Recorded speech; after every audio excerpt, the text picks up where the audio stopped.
factoriales, para que veamos ejemplos más en detalle de cómo deberíais estudiar o modelar una compañía. Veremos el modelo que estuvimos viendo el otro día de los ejemplos que vayamos viendo. Entonces, para los principales sectores, que veáis un poco las características, que nos fijamos, riesgos, qué partes pueden ser interesantes, los múltiplos de valoración para aplicar. Vamos a ver el proceso de cómo se hacen varios escenarios de valoración y en definitiva, pues que ya veáis cómo se entra más en detalle cuando decidimos seleccionar una compañía para estudiar más a fondo, ¿de acuerdo? Entonces, hoy vamos a ver dos sectores. Habrá dos ejercicios.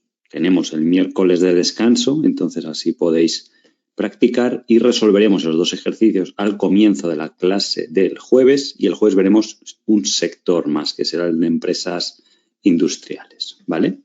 Entonces, vamos a comenzar hoy con las empresas de consumo estable.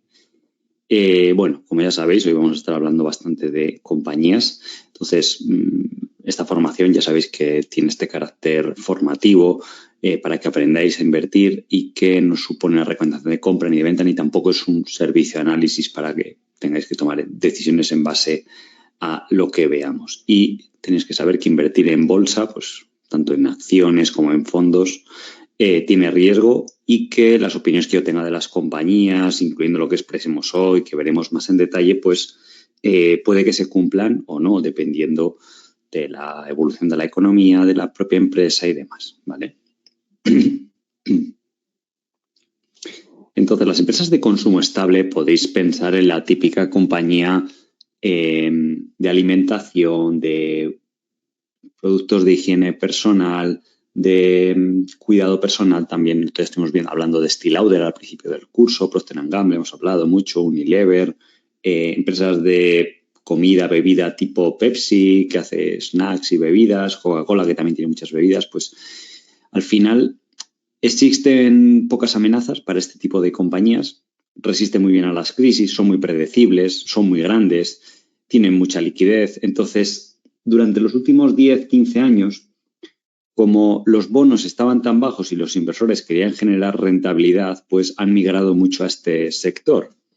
Porque al final eran compañías que tú podías calcular que la TIR que te iba a dar era inferior al 10%, pero había sido bastante seguro o estable ese estilo de inversión. Entonces, eso hizo que en los últimos años de media cotizaban a 20 veces beneficios y ahora estarán pues en torno a 28. Ha habido una expansión de múltiplos bastante importante y esto suele ser el rango alto de cotización.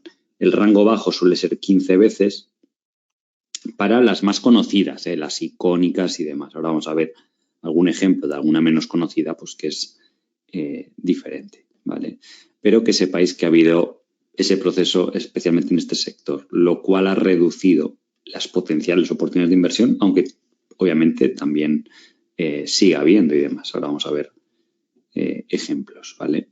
Entonces, dentro del sector de consumo estable puede haber muchos subsectores a la vez. Puede haber empresas de cuidado personal, como decíamos antes, productos para el hogar. Por ejemplo, Reckitt Beckhamshire es una compañía de Reino Unido muy bien gestionada, ha tenido un buen rendimiento a lo largo de 2 años. Luego hay sectores, por ejemplo, el alcohol y el tabaco.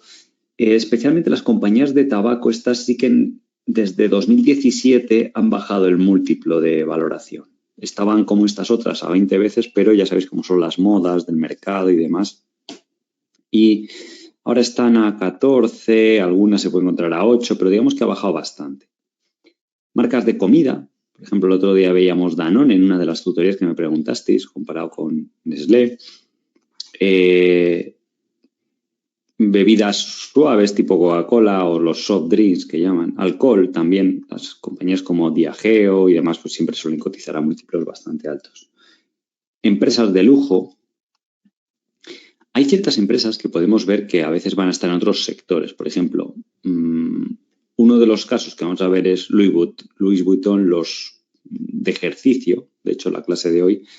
Entonces, puede considerarse una empresa de venta minorista porque vende a través de tiendas al por menor, pero también es un producto de consumo, porque se consume de forma regular, no sufre las crisis, tiene las típicas características de una marca reconocida, algo que se compra por una marca, igual que Coca-Cola, solo que Coca-Cola no tiene tiendas puntuales de venta minoristas, sino que va a través de mayoristas, igual que puede ser Unilever.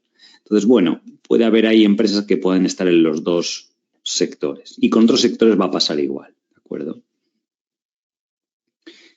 En las grandes compañías de consumo ha habido un proceso de consolidación gigantesco con el paso de los años, ¿vale? Han ido comprando marcas muy pequeñas y veis que, por ejemplo, Procter & Gamble pues posee todas estas que podéis ver aquí que penden de ella, o Johnson & Johnson.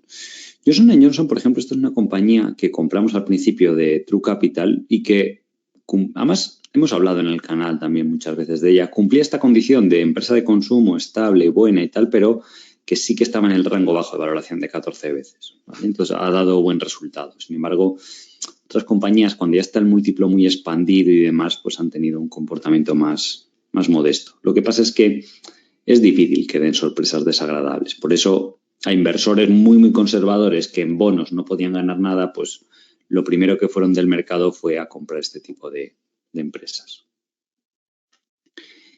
Otro punto interesante, y es por lo que lo vemos en el primer caso, es porque son fáciles de analizar. O sea, es fácil que entendáis el modelo de negocio o lo que hace la empresa o qué riesgos puede tener.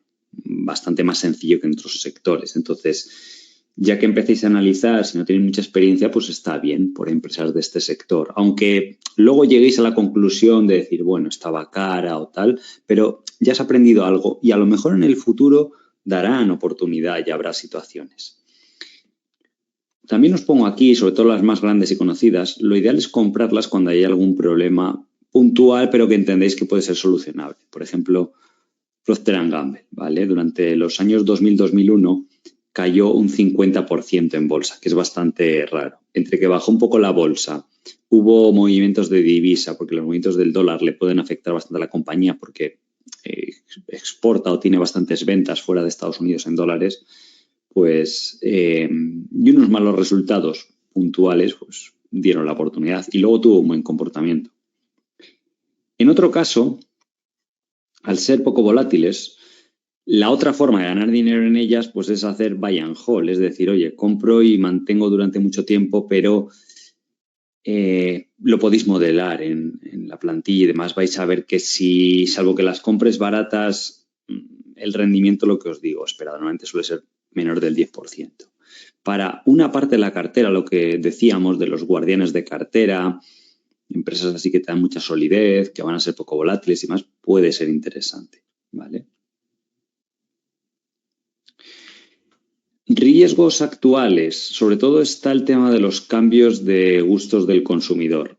Las bebidas carbonatadas, con el tema del azúcar y esto, pues está cambiando, ¿vale? Lo bueno es que las empresas pues se han adaptado. Coca-Cola ha sacado la Coca-Cola Cero y demás. Con el tabaco lo mismo, la gente lo ve como un sector en declive, pero de nuevo, las empresas que mejor se han adaptado, por ejemplo, Philip Morris, con esto de los vapeadores y tal, que es la compañía líder con el IQOS, pues se ha adaptado y creo que dentro de poco ya va a ser casi la mitad de las ventas y esa parte sí que le está creciendo bastante y la gente piensa o la valoraba como si fuera un negocio en declive y resulta que tiene un cierto crecimiento, a veces incluso más que un Coca-Cola, por ejemplo. Sin embargo, Coca-Cola estaba a 28 veces beneficios y Philip Morris estará a 14, 15 veces beneficios. El tema de las marcas blancas está afectando, pero ya ha parado el grado de penetración de estos años. Estaba avanzando bastante las marcas blancas, pero ya se ha empezado a estabilizar un poco. Y luego hay que ver por cada tipo de sector. Por ejemplo, en bebidas no ha afectado mucho la marca blanca. En temas de alimentación, quizás un poquito más, sí, es curioso cómo funciona la mente del ser humano. En temas de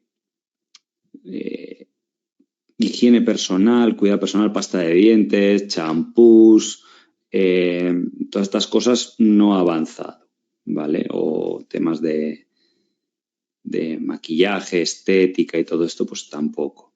Pero hay otros sectores pues que sí que le estaban sufriendo. Por ejemplo, Kraft Heinz,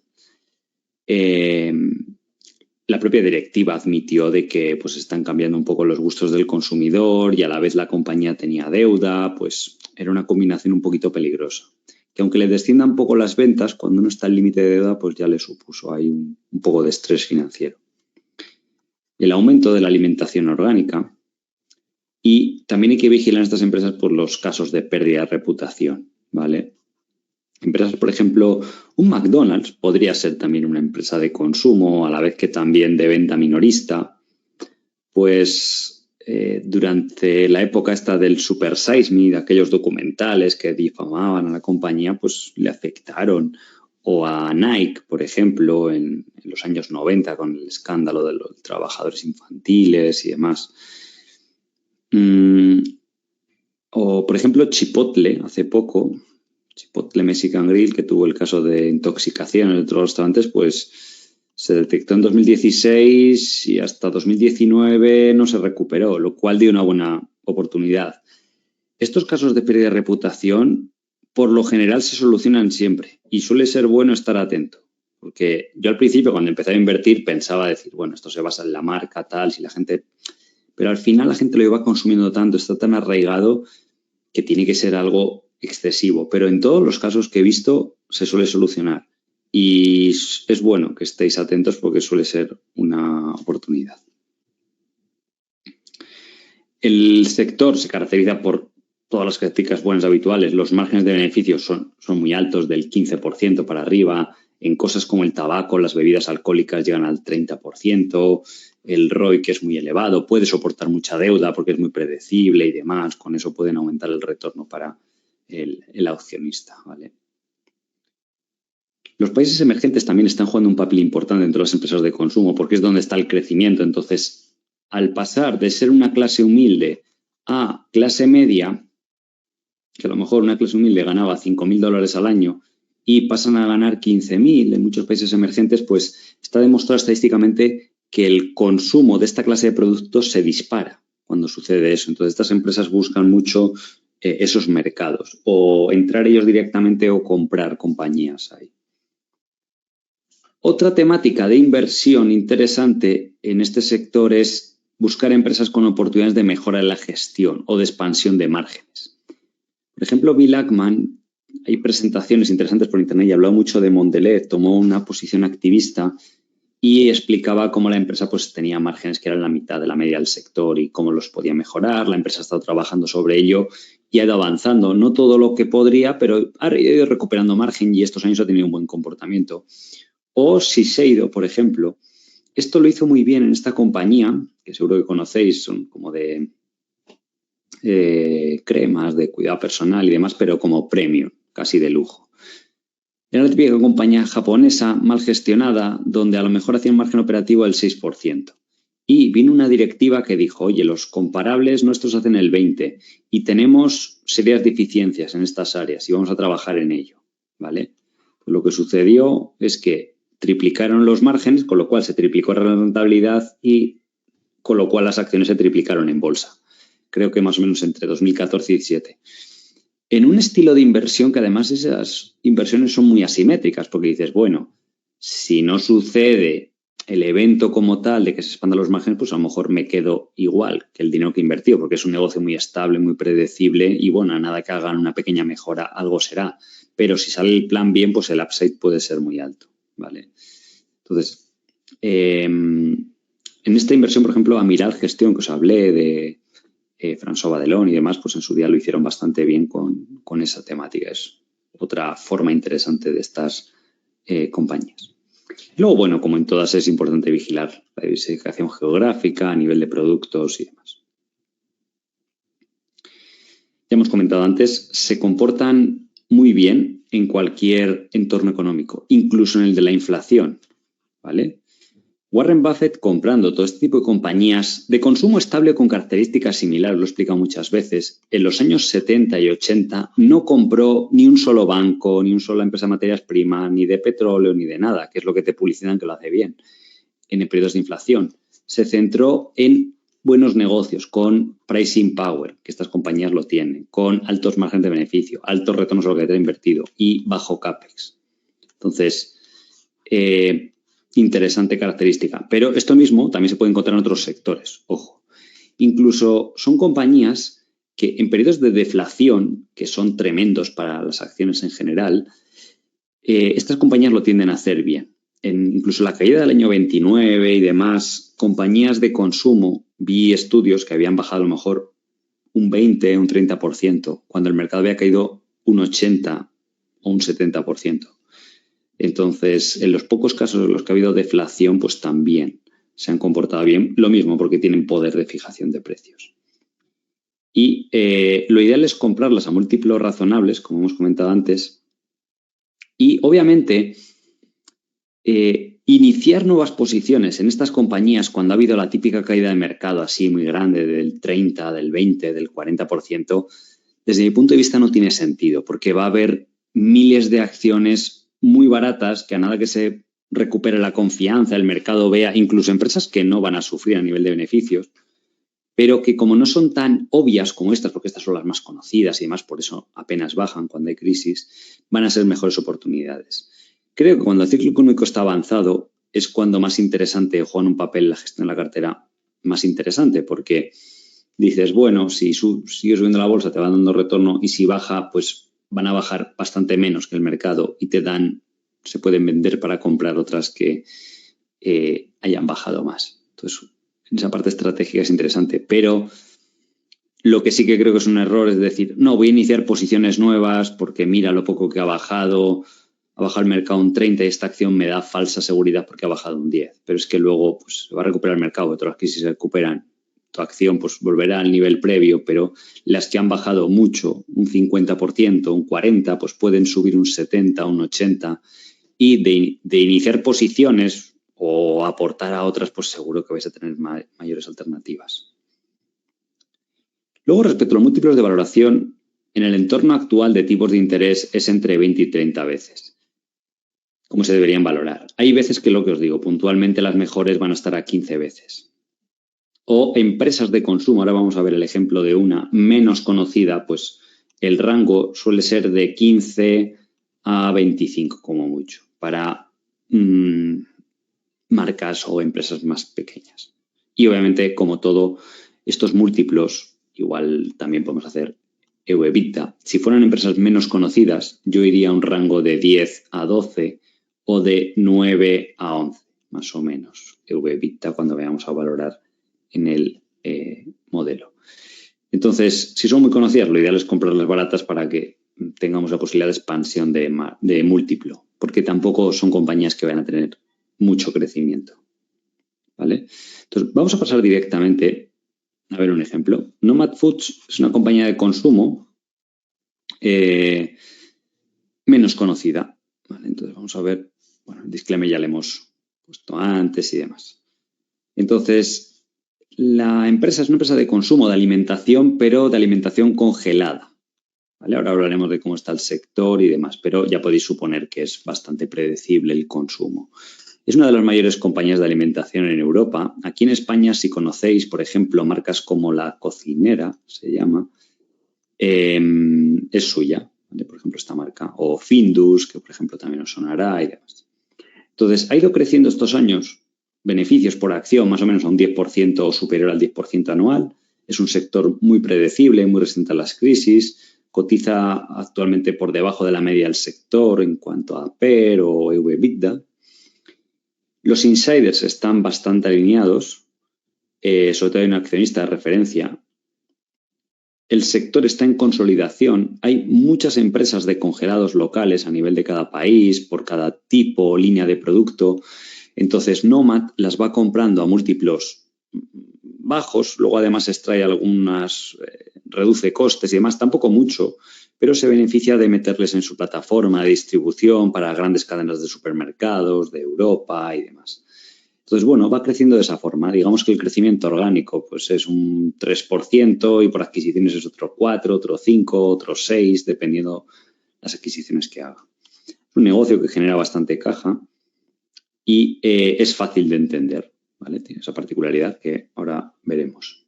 Entonces, vamos a ir viendo la misma estructura, que es lo que os he estado insistiendo durante las clases anteriores. Pues comprender un poco la empresa, de dónde viene, cómo se comporta en la crisis, cómo está la directiva delineada, cuáles son las ventajas competitivas, cómo puede crecer a futuro y por qué. luego los escenarios de valoración junto con el modelo y finalmente los riesgos que puede haber, ¿vale? Entonces ahí ya tenéis construida una buena tesis de inversión que se llama. Entonces, esta compañía viene de... es un SPAC. Hace años, en 2015, cuando no eran tan famosos, era una vía sólida para salir a cotizar a bolsa. Entonces, hay un señor que se llama Sir Martin Franklin, que es empezó siendo directivo, se hizo rico a través de gestionar las compañías y ha reinvertido el dinero en 3 o 4 compañías. Una de ellas, por ejemplo, fue API Group, que la tenemos en True Value Small Caps, ¿vale? Que ha ido bien, la sacó a cotizar hace 2 años, año y medio, $10, ahora creo que está por 20. En su día también se convirtió en accionista de Jarden. Esta compañía, tenéis aquí el gráfico, era lo mismo, era un sector industrial de, como diríamos, quizás electrodomésticos o appliance para todo lo que sea el outdoor o actividades al aire libre, podría ser, las típicas barbacoas, por ejemplo, en Estados Unidos. Entonces, era un sector muy fragmentado, fueron comprando todas esas compañías, aquí tenéis la historia de esa empresa, mientras que este señor la estuvo dirigiendo, y generó una tasa de retorno para los accionistas del 32% anual. Y los accionistas multiplicaron por 54 veces su dinero, ¿vale? Entonces, no estamos hablando de un amateur o un recién llegado. La empresa sí que tiene poco historial, porque lleva cotizando desde 2016. Bueno, son ya 6-7 años, un periodo real razonable. Pero si investigues un poco quién son los promotores, aunque él no está en el día a día de gestión de la compañía, pero sí que está vigilando a los principales gestores o al CEO de la compañía, ¿vale? Entonces, además la compañía ha ido bien desde que salió a cotizar, más o menos ha dado un retorno anual del 10%, y eso que ha bajado recientemente, pero la sacaron a cotizar a $10 y hace nada estaba a 30. En 6 años, más o menos, estaba bien, era una tasa de retorno del 17%. Ahora esa tasa de retorno pues ha bajado más o menos al 10-12% desde que salió a cotizar Nomad Foods. Entonces, este señor de esa anterior aventura ganó unos 600 millones, creo que eran, y ha invertido en esta empresa unos 150. Ha invertido otros 100 y algo en API Group y en alguna otra más. Pero digamos que la ha dividido en 3 compañías de 3 sectores que ve que pueden generar valor a largo plazo. Entonces, la compañía explica un poco de por qué cree que puede llegar a crecer bastante, porque es un mercado muy grande, aunque la empresa factura unos 3.000 millones, el mercado simplemente europeo de comida congelada es gigantesco. Ellos, sus perspectivas son crecer el beneficio por acción a más de un 10% anual. Estos años lo han conseguido y por eso el retorno que ha dado en bolsa ha sido también de doble dígito, ¿vale? Entonces tenéis aquí marcas, algunas a lo mejor os suenan. Hay veces que cogen una marca de un país que tiene un buen producto y simplemente le cambian el nombre, ¿vale? Si os metéis a la web de la compañía lo vais a ver. Y es una estrategia interesante, decir, oye, yo encontré en Alemania a alguien que, por ejemplo, en marca de hamburguesas congeladas, pues está bien la calidad y tal. Pues como tengo una redistribución en España, pues le pongo el nombre con el mismo logo, pero cambio esto de aquí, de Bercha, y pongo un nombre que suene bien en el país y ya está. Y de esa forma pues le han sacado jugo a esas adquisiciones que van comprando. Luego también innovan. Aquí han sacado la línea esta de proteínas vegetales, que es un poco la competencia de Beyond Meat. Y de hecho con Green Cuisine están creciendo más que Beyond Meat en Europa, ¿vale? Entonces, tratan de crecer algo orgánico, innovar en algún producto y hacer adquisiciones. Podéis ir viendo también categorías, o sea, al final están en casi todo, en lo que sean pizzas congeladas, hamburguesas, patatas fritas, de todo tipo de marcas. Aquí podéis ver lo que os digo de las marcas, que ponen Versailles, Iglo, aquí en España se comercializa como Findus, creo, entonces lo van cambiando respecto al país. Luego la compañía pues os da datos de la posición de mercado, del crecimiento orgánico que ha tenido. Y bueno, estos son los datos de este nuevo nicho de mercado que han sacado de proteína, pero vamos, que tampoco aporta mucho ahora, pues una compañía que factura eso, unos 2.000, 3.000 millones, pues 100 millones no aporta mucho, pero que crece bastante, que el año pasado eran 55 millones y el año anterior 25 o así. Entonces, pues bueno, ahí les va sirviendo para ir generando esa extra de crecimiento. Aquí podemos ver el histórico de la compañía desde que salió a cotizar. Empezó facturando 2.000 millones, ya va a 2,6, tampoco es que sea un crecimiento explosivo, pero va siendo sólido. Empezó ganando 0,80 por acción y ahora en estos 6 años pues ha doblado beneficios. Este año ha dado un guidance de 1,70, ¿vale? O sea que va a volver a crecer. El mercado tiene miedo a la inflación. De hecho, si veis el gráfico, ha bajado, a pesar de que la empresa pues, va a crecer al mismo ritmo que venía en el pasado. Pero es curioso cómo funciona la bolsa. Entonces, al final estos sectores, pues sí, te sube el precio de la alimentación, tú subirás el precio y ya está. Además, el sector congelado tiene una buena característica y es que es muy resistente a las crisis porque es barato. Entonces, cuando hay presión sobre el consumidor suele rotar de alimentación fresca a congelada porque el precio es más competitivo. Y también está habiendo ahora mismo un cambio de mentalidad, porque yo estuve investigando un poco, se está poniendo de moda la corriente de consumir más comida congelada y de hecho está creciendo el consumo porque la gente se está dando cuenta de que no es malo que esté congelado y de hecho le tienen que añadir menos conservantes, colorantes y tal que a la comida fresca. Entonces mucha gente está diciendo, oye, esto de que perdía propiedades o todas las propiedades es un miedo infundado y además pues el precio es mejor y no me estoy ingiriendo todos estos químicos y cosas así. Entonces, bueno, pues aparte les ayuda, pero vamos que tampoco es un sector de ultra crecimiento. Entonces, la empresa explica pues, el histórico que ha tenido de crecimiento orgánico, de crecimiento de EBITDA, el beneficio por acción ha crecido a media del 13% y de la conversión de cash flow. Que esto lo miden como el cash flow, el free cash flow, creo que la empresa lo define aquí, como porcentaje del beneficio operativo. ¿Vale? Esta gráfica es muy interesante. Pocas empresas lo muestran. De decir, oye, durante los últimos 3-4 años hemos generado 2 billion en beneficios. Bueno, no, 1,5 sale aquí.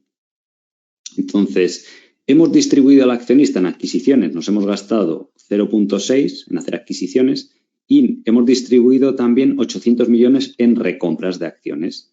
Y a la vez hemos repagado deuda, hemos reducido el nivel de apalancamiento. Y ellos explican aquí que están cotizando a 7 veces Free Cash Flow Yield, que esto, recordad, es la inversa del Price Free Cash Flow que nosotros ponemos en el modelo, que esto equivale a como que están cotizando a 10. Lo que pasa es que esto era antes de la bajada que ha tenido en bolsa. Ahora mismo estará cotizando a 11 veces, más o menos, ¿vale? Entonces, podéis decir, oye, Alex, esto es lo que nos enseñaste en la clase de ayer, ¿no? Que las empresas te dicen, sí, estoy cotizando esta valoración. Ahora vais a ver que se compara con algunos rivales. Pero, la parte buena es que actúan y decir, hombre, del beneficio que han generado, gran parte lo han recomprado en acciones. Y eso ha generado valor porque las han recomprado a buenos precios normalmente, cuando ha bajado la acción y demás. Con lo cual, si hacen eso, pues tampoco hay problema. Además, hay una directiva alineada y demás. De hecho, en 2020, la compañía ofreció recomprar gran parte de las acciones, casi el 10% de la compañía en un tender offer, que es como una recompra acelerada de acciones. Entonces, ofrecieron recomprar a 25 y fijaros que ahora está cotizando a 20. Y esto era en 2020, o sea que a la compañía le parecían baratas sus propias acciones ya a 25, pues ahora han bajado, bueno, como casi cualquier empresa que no sea de energía, de petróleo o de materias primas, ¿vale? Incluso en los documentos de la compañía se puede ver la actividad de recompra de acciones durante ese año y no solo hicieron esa gran recompra de acciones, sino que cuando bajaron las acciones, por ejemplo, durante lo peor del COVID, pues estuvieron recomprando bastantes acciones. Total, unos 5 millones de acciones, ¿vale? Entonces está bien que actúen y pocas compañías de lo peor del COVID se atrevían a tomar ese tipo de decisiones porque al final pues esto es un sector bastante predecible. Siguiente parámetro que solemos ver es, oye, es decir, ¿cómo se comporta esto en la crisis? Aquí podéis tener el problema de decir, oye, esta empresa solo lleva cotizando desde 2015, no puedo saber cómo lo hizo en 2008, ¿vale? Entonces, ¿cómo hacemos en estos casos? Pues podemos ir a otras empresas del sector, vais a TKR y podéis mirar alguna empresa de alimentación conocida, por ejemplo, aquí en España, un comparable de Nomad Foods sería Ebro Foods. Muy similar, y podéis ver que lo hizo bastante bien la crisis. Conagra, pues también, aquí tenéis los datos de entre 2006 y 2010. Veis que a nivel de beneficios, pues no le afectó, siguió creciendo y demás. Hormel es una empresa muy bien dirigida, crece como Nomad, más o menos, tiene márgenes también similares, y podéis ver que durante la crisis descendió un poquito las ventas y los beneficios pues ni se enteraron. El operating income siguió creciendo, ¿vale? Entonces podemos deducir que, hombre, se va a comportar más o menos de la misma forma. Además, hemos visto en el COVID, en 2016 hubo un poquito ahí de crisis y, bueno, la empresa pues tampoco es que sufriera.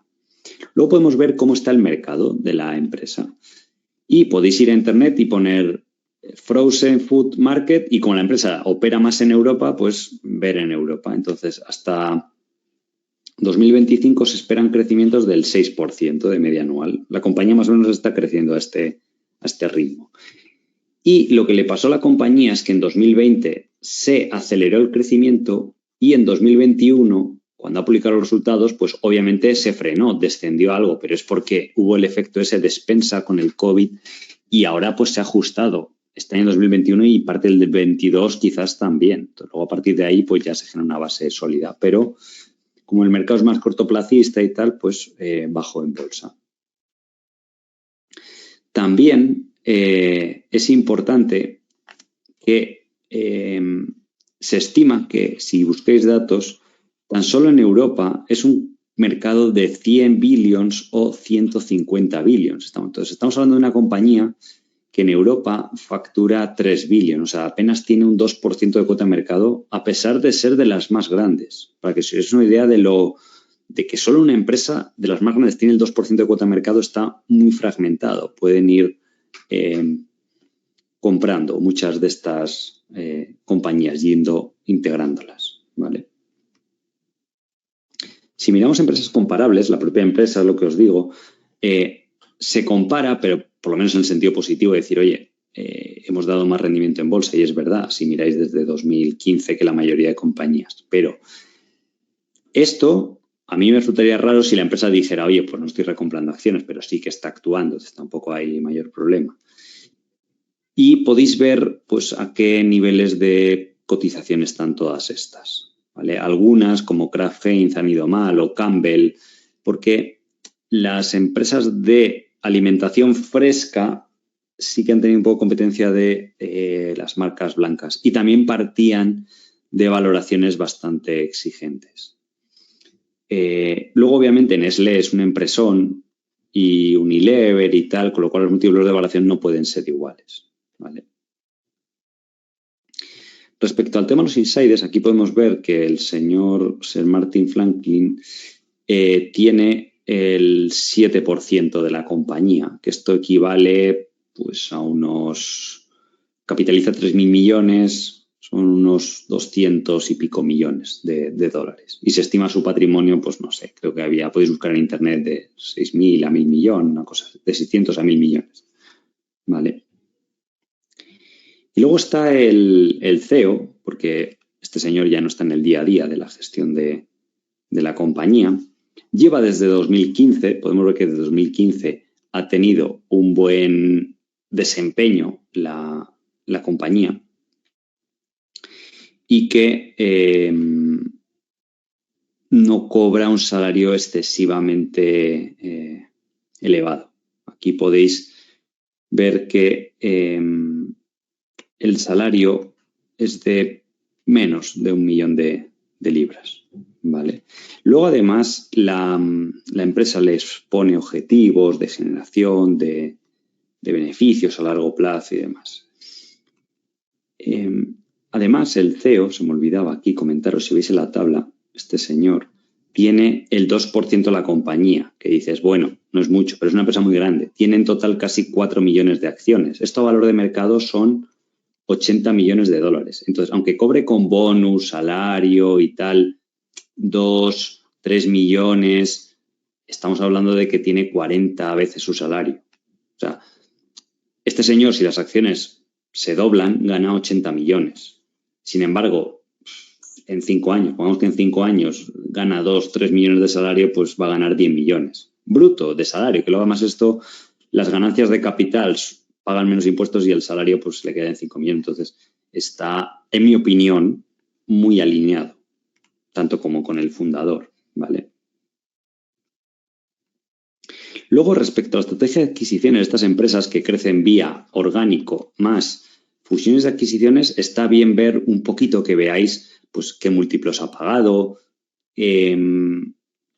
cómo han ido, qué previsiones han hecho, si se han cumplido, si no, que no haya habido lo que se llama impairments de goodwill. Cuando veis el goodwill en el balance, históricamente es bueno que no decrezca, porque eso significa, normalmente cuando el goodwill se reduce, es que han tenido que minorar la valoración de adquisiciones del pasado, con lo cual os indica que a lo mejor se han equivocado en algunas. Por eso también es un factor importante a revisar, ¿vale?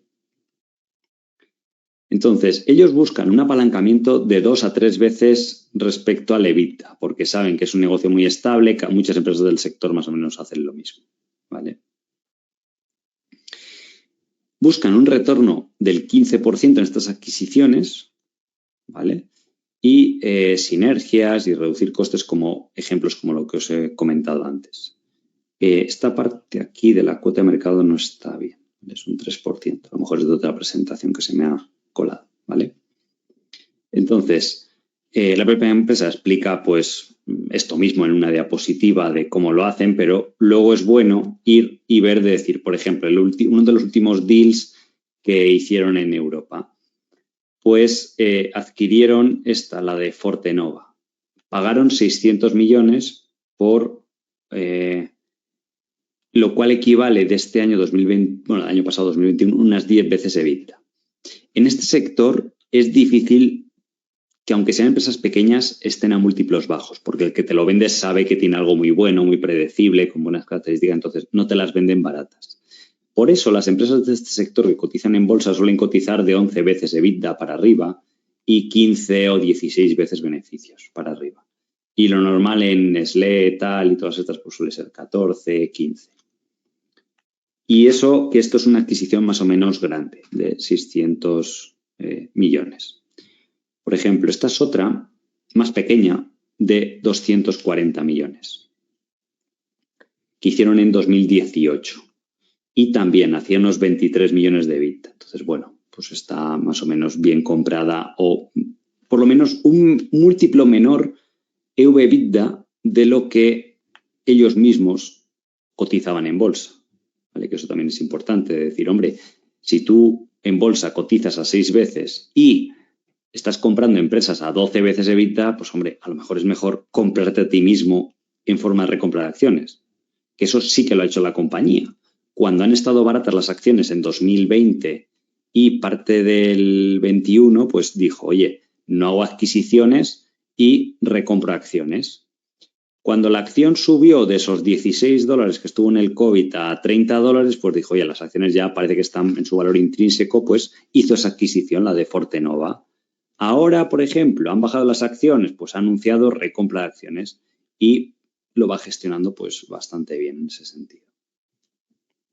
O, por ejemplo, esta otra, pues tenéis aquí, pagaron 200 millones y hacía unos 25 millones de EBITDA en euros, con lo cual en libras serían 20, pues también son unas 10 veces, ¿vale? Pues está más o menos en el rango.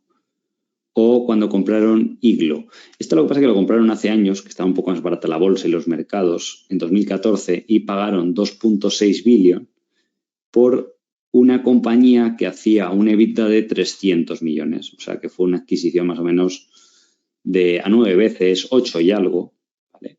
Y además ese negocio ha crecido con el paso del tiempo. Vemos que también es otro rango razonable. Normalmente estos datos siempre os los van a proporcionar. Hay veces que si nos dan los beneficios las compañías, por lo menos podéis ver, sí que os suelen decir cuánto facturaban y podéis compararlo por el múltiplo sobre ventas al que cotiza la propia empresa o las adquisiciones que han hecho en el pasado. ¿De acuerdo? Entonces, ventajas competitivas de este sector es la marca, que la gente lo compra por hábito habitual de consumo y demás. La escala para reducir los costes de distribución, de fabricación y demás. En empresas pequeñas o medianas como esta, el equipo gestor es una ventaja competitiva, ya hablamos. Y la plataforma de crecimiento para hacer fusiones de adquisiciones también se puede considerar. El que haya un equipo detrás que ya ha hecho muchas adquisiciones, tiene un expertise en hacerlo, que son sensibles al precio que se llama, en el sentido de que cuando las acciones están baratas, pues han estado recomprando acciones y demás, pues también es algo que revierte en favor del accionista. Entonces, si hablamos de la valoración, la propia empresa incluso nos da datos que nos dice, por ejemplo, el tax rate va a ser del 21%. Esto también se puede encontrar en los informes, que lo estuvimos viendo. El CAPEX pues suele ser el 3% de las ventas, nos dice la empresa. Entonces, a lo mejor en el modelo lo podemos poner. La empresa paga interés más o menos al 3%, ¿vale? Hemos hablado antes de los comparables, de la trayectoria de la compañía. De hecho, la empresa tiene un plan estratégico a 2025, que sería en apenas 3 años y medio, de ganar 2,30 euros por acción. Esta es una compañía que ahora vamos a ver cuando la modelemos. Las cuentas están en euros, porque es una empresa europea, pero salió a cotizar en Estados Unidos por el histórico del fundador y demás, y también por el tema de los SPACs, pero no ha habido así nada raro, porque es lo que os dije, o sea, hay veces que se pueden dar esos escenarios, ¿de acuerdo? Entonces, como la compañía solo cotiza en dólares, esos 2,30 equivaldrían a 2,60 dólares, más o menos, una cosa así. Entonces, ese es un poco el plan que tienen. Y yo creo que es bastante realizable, 600 millones de EBITDA, porque ahora estaríamos por aquí en 2022 y el EBITDA ya va a ser de 520. O sea, crecer en 3 años o 3 años y algo, solo un 4% así, me parece muy conservador y creo que es realizable incluso que lo sobrepase. Pero aún así ya eso ya daría un crecimiento de beneficios por acción superior al 10%. Y esto lo he hecho con TKR, es un pequeño truco, os hacéis una lista de seguimiento, yo por ejemplo os la llamé Nomad Foods. Entonces le metéis empresas similares, por ejemplo Hormel, McKesson, Conagra, Mondelez, General Mills. Aquí no he metido las más potentes porque no son tan comparables, pero podéis ver que están cotizando de media a 17, 18 veces free cash flow. De PER están cotizando de media unas 20 veces también. Y de EBITDA, pues también 14, 15 veces. ¿De acuerdo? Podríamos decir, bueno, voy a valorar a Ebro Foods. Se me olvidó ponerla aquí. Ebro Foods está más o menos a 16 veces beneficios y de EBITDA a 10 veces, que es bastante similar. Es también una compañía europea y tal. Entonces, esto es una guía. Pero, por ejemplo, si veis el rango histórico de cotización de Nomad, se suele mover entre 10 a 13 veces EBITDA. Y por PER o Free Cash Flow se suele mover cuando está barata 10 veces y cuando está más cara 16, 17. Pues entonces valoran ese rango de 15, 16, hay otro comparable de 16, pues parece razonable. ¿Vale? Estos son los guidance de este año 2022, 1,75 euros, que equivale más o menos a 1,90 dólares y la acción está cotizando ahora a 20 dólares, con lo cual es un múltiplo de unas 10 veces beneficios. Entonces, yo en estas empresas pues digo, bueno, voy a hacer 3 escenarios. Haría uno normal, que es que crezca al 7, que esto lo puede hacer fácil, creciendo orgánico un 4 y otro 3% de adquisiciones. Pues ahí yo lo que asumo es que digo, bueno, pues el dinero que gana, a lo mejor viendo lo que ha hecho en el pasado y lo que os he enseñado antes, pues parte recomprará acciones y parte hará esas adquisiciones. Entonces, asumo que la deuda se mantiene lateral. Y valoramos esas 15, 16 veces, EBITDA de 11, que es la media donde ha estado. Entonces, el escenario normal prefiero que sea ese. ¿Que la empresa encuentra más adquisiciones para hacer? Pues más crecimiento, con lo cual eso el mercado lo valora normalmente a un múltiplo más alto en esa franja que más o menos hemos visto. Y luego un escenario muy conservador que es que diga, oye, pues crece orgánico muy poquito, el 1 o el 2, hace de vez en cuando alguna adquisición, pero ahí puede reducir deuda o recomprar acciones. Y obviamente múltiplo más conservador porque el mercado lo penaliza, obviamente, en ese escenario, ¿vale? Entonces, vamos a ver el modelo de Nomad. Entonces, tenéis el histórico, esto lo podéis rellenar de TKR, del informe de la propia compañía y demás. Tenemos el EBIT, la depreciación de amortización, el pago de intereses, los impuestos. Si veis que a algún niño sale impuestos negativos, es porque el gobierno le devolvió algo. El número de acciones, ¿vale? Emitió acciones en 2019 porque hizo una adquisición grande, pero estos 2 últimos años vemos cómo lo ha reducido ya. Pues ahí depende cómo se dé. Si la empresa crece mucho, puede que tenga que emitir alguna acción o si la valoración sigue baja, pues que sigan recomprando. Yo lo que he asumido aquí, como es un escenario base de poco crecimiento, un 7, pues que le sobra dinero para recomprar acciones. Entonces, le he ido poniendo que recompran acciones, 4 millones de acciones o 5 millones al año. Pero es que si están a solo $20, con 100 millones de dólares de los 300 que puede ganar este año o el siguiente, pues puede recomprar eso, ¿vale? Luego, para rellenar la parte del CAPEX, la propia empresa nos dice que suele ser un 3% sobre las ventas. Entonces, pues bueno, aquí este es el dato del último año y lo que hace la plantilla es que siempre lo va proyectando, pero más o menos coincide con ese 2-3%.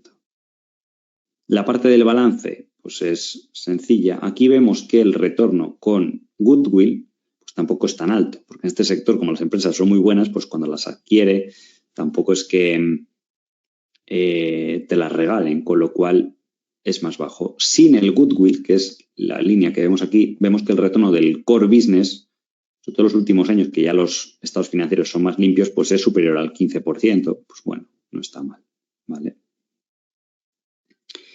Entonces tendríamos que proyectar, hemos dicho, ese crecimiento del 7. Para el margen EBIT y las ventas de este año, vais a ver que no aparece fórmula aquí arriba porque son datos forzados, tanto el EBIT como las ventas. Entonces, podéis ir a Nomad y ver que las previsiones que ha dado la propia compañía, que además está en la nota de prensa, es que este año van a facturar unos 2.800 millones y un beneficio operativo de 4,40, lo cual es un margen de beneficio del 15. Luego los analistas prevén que ese beneficio va a crecer al 16,5.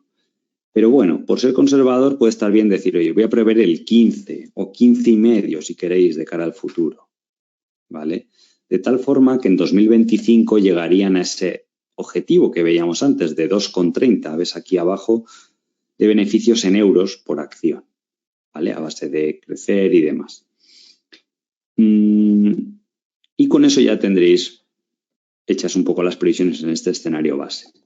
Luego nos queda la parte de la valoración. Pues aquí lo que he puesto en la deuda es que siempre tiene 1.800 millones de deuda, como que no repaga deuda. Esto puede variar, a lo mejor, porque hay variabilidad. O sea, puede haber años que haga muchas adquisiciones, otras menos, pero de media pues puede ser razonable, ¿vale? No tiene que ser tampoco al detalle y no va a cambiaros mucho la valoración porque varíes aquí, porque alguien diga, bueno, yo voy a suponer que repaga 100 millones al año de deuda.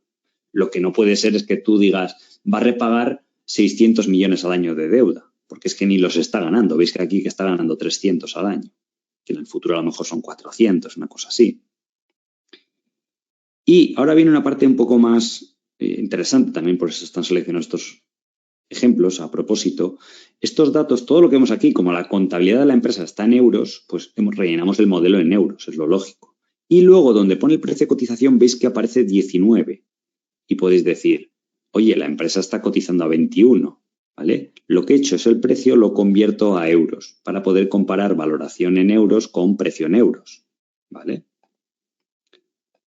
Entonces, llegaríamos a la valoración del escenario base que hemos dicho 15 o 16 veces, EV/EBITDA de 11 y el EV/EBIT no se usa mucho en este sector. Podéis dejarlo así, podéis poner un guión, ¿vale? Y eso sería el CAGR esperado. No hay dividendo, con lo cual no tenemos que sumarle la rentabilidad por dividendo, ¿vale? Y ese sería un escenario base. Luego tendríamos y diríamos, oye, que solo crece, como he dicho antes, al 3%.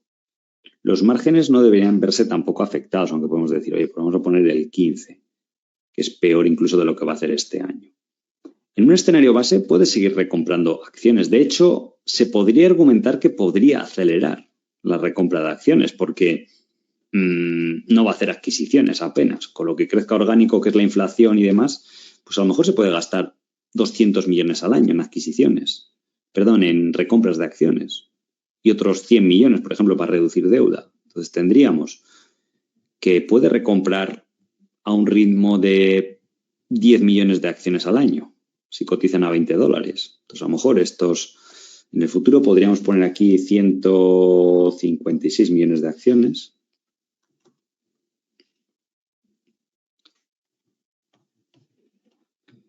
En el siguiente periodo 145, unos 9, 8 millones también si queréis ser más conservadores. 136 y aquí, por ejemplo, 126. ¿Vale? Y vemos que en este escenario, es curioso, si la acción sigue cotizando al nivel actual, genera casi el mismo resultado porque recompra acciones, que es lo bueno de cuando las compañías están bien gestionadas, aunque se te dé el escenario de bajo crecimiento, si la empresa es sabia, y la empresa lo ha demostrado en el pasado, pues puede ir haciendo esas recompras de acciones y fijaros que acaba casi con el mismo nivel de beneficios por acción en el futuro, ¿vale? A estos resultados normalmente puede haber variabilidad en función de la inflación, porque ya sabéis que las compañías tardan unos meses en subir precios desde que le suben los costes de la comida, entonces supongo que será lo que tiene miedo el mercado, pero ese guidance que ha dado de beneficios la propia empresa es de hace nada, es de febrero o algo así, que los precios de la comida ya habían subido, del transporte y todo esto. Del CAPEX y demás no hay que tocar nada, el retorno del capital, y luego está el tema de la deuda, pues como no va a gastar en adquisiciones, pues a lo mejor puede reducirlo en 100 millones al año y gastarse otros 200 en recompras. Vamos, yo si fuera el CEO de la compañía, pues a lo mejor esa distribución está bien. Y serían 1.600, que le he puesto mal, 1.500, 1.400. ¿Y qué pasa? Que en este escenario pues hemos dicho, oye, menor valoración, 12 o 13 veces beneficios y EBITDA de 9. ¿Vale? Creo que hemos puesto este rango, 12 veces y EBITDA de 9. Y luego está en el escenario el optimista, ¿vale? Tienes aquí el resultado. Y luego puedes hacer el optimista, decir, oye, crece un 10. El margen de beneficio, pues como los analistas, dicen 16,5 que puede hacer. Tax rate, antes hemos cometido un fallo, no sé si os ha pasado, pero la propia compañía dice que va a pagar al 21, pues sería el 21, ¿vale? Con lo cual lo que hemos calculado antes sería mayor. En este escenario, para crecer al 10, creo que no puede recomprar tantas acciones, entonces, de cara al futuro vamos a suponer que recompra muy poquitas, 3 millones de acciones, una cosa así. 160, un par de 2 o 3 millones de acciones creo que es suficiente. Y aquí 157. ¿Cómo calculo cuánto se va a gastar en adquisiciones? Si crece orgánico un 3 y 7 vía adquisiciones en este escenario para llegar a este 10, pues eso significa que si ahora hace un EBITDA de 500 millones, pues tiene que adquirir al año, por así decirlo, unos 35 millones. Con lo cual, a un múltiplo de 9 veces que lo suele comprar, pues se tiene que gastar unos 300 millones. Con lo cual, de cara a la deuda, pues a lo mejor va aumentando un poco, porque habrá años que gane 400, otros 300, si hace alguna recompra de acciones, pues puede ser un poquito más. Pero de nuevo, no tiene por qué ser perfecto, que si aquí lo dejéis igual la deuda tampoco es un fallo grave. Si ponéis que al final acaba con 2.500 millones de deuda progresiva y demás, pues también. El múltiplo aquí podría ser un poquito más alto y EBITDA hemos dicho de 13 veces. Entonces, obviamente sale un CAGR más alto por la situación, ¿de acuerdo?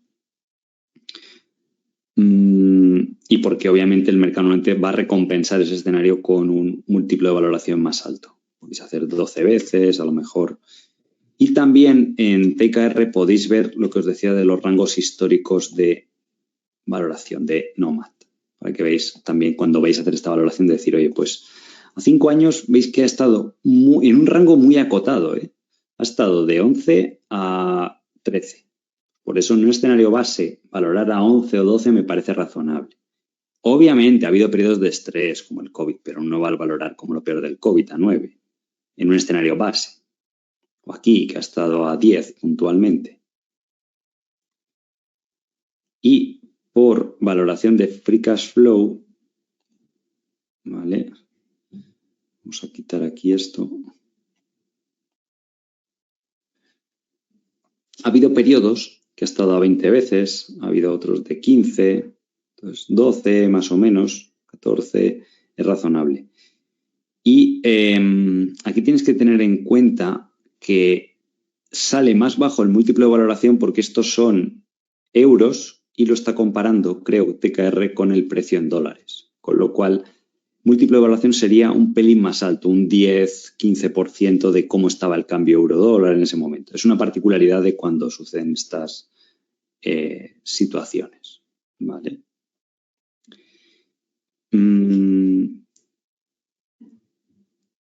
Y ya os digo, esos serían los 3 escenarios. Luego, además, os dejaremos el modelo para que podáis descargarle e ir viendo diferentes escenarios y que podáis pues decir, oye, voy a modelar la empresa, luego lo puedo comprobar y demás. ¿Por qué pueden estar cotizando las acciones? No quiero poner aquí tampoco baratas, es por debajo de la media del sector de valoración. Pues el tema del COVID es una empresa value y el tema value no ha estado muy beneficiado. La deuda de la última adquisición pues se endeudó por encima de 3 veces EBITDA, entonces cuando el mercado ve deuda en cotizadas por encima de 3, se pone un poco nervioso, pero esa deuda va a bajar a 2,5 enseguida o 2 veces. Es un sector aburrido, la gente lo ve como... Casi mucha gente piensa que está en declive el sector de la comida congelada, pero es todo lo contrario si veis los datos o cómo han ido las empresas del sector. Y luego hay riesgos, pues de, ahora mismo está el tema de la inflación, de las cadenas de suministro y demás, pero bueno, la compañía tampoco es que haya reportado mayores problemas. Obviamente puede haber riesgos de que se equivoquen en las adquisiciones, que hagan la típica adquisición grande y les salga mal y que no ejecuten bien el crecimiento orgánico. Esto le preocupa a veces bastante al sector y puede indicar debilitamiento de la marca si se desacelera ese crecimiento orgánico, ¿vale? Entonces, esos podrían ser los principales riesgos de la compañía. Entonces, como ejercicio, quiero proponeros, para que sea el primer ejercicio bastante accesible, Nike. ¿Vale? Creo que es fácil de modelar, tiene alguna pequeña dificultad. El beneficio operativo igual os cuesta un poco encontrarlo, ya lo veréis por qué, si no podéis ir a TKR y verlo. Y luego por el resto, pues es más o menos sencillo. Entonces, ese va a ser el ejercicio y lo resolveremos el próximo día, ¿de acuerdo? Entonces, vamos a hacer un descanso y vamos a ver otro nuevo sector a la vuelta de la pausa con otra nueva compañía para que podáis ver las particularidades, ¿de acuerdo? Así que ahora enseguida nos volvemos a ver. Hasta ahora. Bien, vamos a continuar con la segunda parte de la clase, que serían empresas de venta minorista, ¿de acuerdo? Ya os digo que hay a veces empresas que se podrían, de consumo estable, que podrían estar aquí y viceversa. Por lo que os decía, un McDonald's, empresas del sector del lujo y demás. Estas compañías también suelen tener baja ciclicidad y eso es bueno, porque al final venden al cliente final ítems o cosas de bajo precio que se suelen comprar de forma recurrente, ya sea ropa, alimentos, moda, componentes de todo tipo, por ejemplo, repuestos de automóviles y demás. Hay que tener mucho cuidado, una de las formas más fáciles de perder dinero en estos sectores cuando se pasan de moda. Y cuidado con las gangas, como os pongo aquí entre comillas, en este sector. Porque cuando entran en declive, entran muy rápido. Y este error al menos yo no lo he cometido porque lo he visto mucho en los libros, pero sí que lo vi en los últimos años cuando empezamos con True Value y demás, de inversores famosos que estuvieron en estos sectores y no fueron inversiones fructíferas, ¿vale? Por ejemplo, marcas de moda juvenil, creo que está la de Billabong y también American Eagle, creo que tuvieron problemas, sobre todo Billabong creo que quebró. O Sears, por ejemplo, la empresa de venta minorista de los grandes almacenes, que sea el equivalente aquí a un poco al Corte Inglés o así, pues tuvo serios problemas y se perdió muchísimo dinero. A pesar de que permanentemente durante toda la caída parecía que estaba barata. Pero las empresas de venta minorista tienen la ventaja de que suelen ser modelos de working capital negativo. Esto significa que los clientes y los proveedores te financian el crecimiento, porque tú a los proveedores y a los empleados les pagas a un mes o a 3 meses. Sin embargo, al cliente le cobras al momento, cuando te compra una prenda o cuando consume en tu restaurante o cuando compra un martillo en la ferretería o lo que sea. Entonces, esa es una parte buena, que al crecer parte del crecimiento se financia de esa forma y es una financiación buena porque no te exige pago de intereses. Sin embargo, lo que funciona en un sentido no puede funcionar en el otro. Y cuando las empresas decrecen, empiezan a bajar las ventas en este sector, tienen que aportar ese working capital. Es un concepto un poco más complejo, lo podéis hacer tranquilamente con papel y demás y podéis buscar en internet ciclo de working capital en empresas retail y vais a ver estos riesgos. Entonces, eso se vuelve peligrosísimo y es como una especie de deuda oculta que a la baja le va consumiendo el cash flow a la empresa. O sea, cuando una empresa de venta minorista crece, normalmente genera el propio cash flow de los beneficios más ese working capital, entonces tienes dos partidas. Pero cuando decrece, ese cash flow es menor y encima te consume working capital, con lo cual se contraen muchísimo los beneficios. Es otro sector, también es por eso lo vemos el primer día, que es fácil de entender, no es muy complejo, vamos a ver los ejemplos, yo creo que estáis familiarizados con las empresas que vamos a ver, ¿de acuerdo? Hay también subsectores, por ejemplo, tenéis restaurantes, McDonald's, Burger King, de moda, Inditex, de decoración, de automóvil, de supermercados, los discounters, también las tiendas de dólar, que estuvimos hablando en algunas tutorías de que ven genera bastante valor, pues son interesantes. Aquí os he comentado el tema del working capital negativo. Hay que considerar en la era moderna cómo le afecta a Internet, cómo se está adaptando, porque esto es una tendencia muy importante. Posibilidades de expansión, ¿vale? Si es un retailer en crecimiento, esta temática, retailers en crecimiento, pueden dar rendimientos muy altos en bolsa y con muchos años. Esto es gran parte de lo que hizo rico a Peter Lynch, que encontraba estos modelos pequeños que funcionaban bien en una región, se expandían al resto de Estados Unidos y generaban crecimientos de 20, 30%. Os enseñé el ejemplo de Dolorama, que al crecer generaba working capital, además se podía endeudar un poquito más, producía beneficios, como podía crecer sin apenas invertir nada, porque estos negocios tienen un retorno sobre capital invertido elevadísimo, no cuesta mucho abrir tiendas y demás, pues lo usaban para recomprar acciones y propulsaban más el crecimiento. El tema de esto es que es más conocido, entonces hay veces que pueden estar a múltiplos muy altos. Por ejemplo, os hablé el otro día la tutoría de Shake Shack, que cotiza bajo el ticker SHAK, de las hamburguesas, de comida rápida, de un poquito más calidad, y cómo había ese mercado potencial y demás. Solo que, claro, el mercado te lo ofrece a 30 veces EBITDA, EV/EBITDA. Entonces, a lo mejor hace años estaba a 15 veces, recuerdo, y ahí ya, pues... Y eso que aún así, para muchos inversores esto se considera un precio exigente, pero contando las bondades del negocio es muy interesante. Igual que Dolorama. Es lo que os comenté, es uno de mis errores de omisión, porque tú la veías que estaba bajo tu contexto cara 25 veces, pero claro, es que crecía a 25 o 30% anual.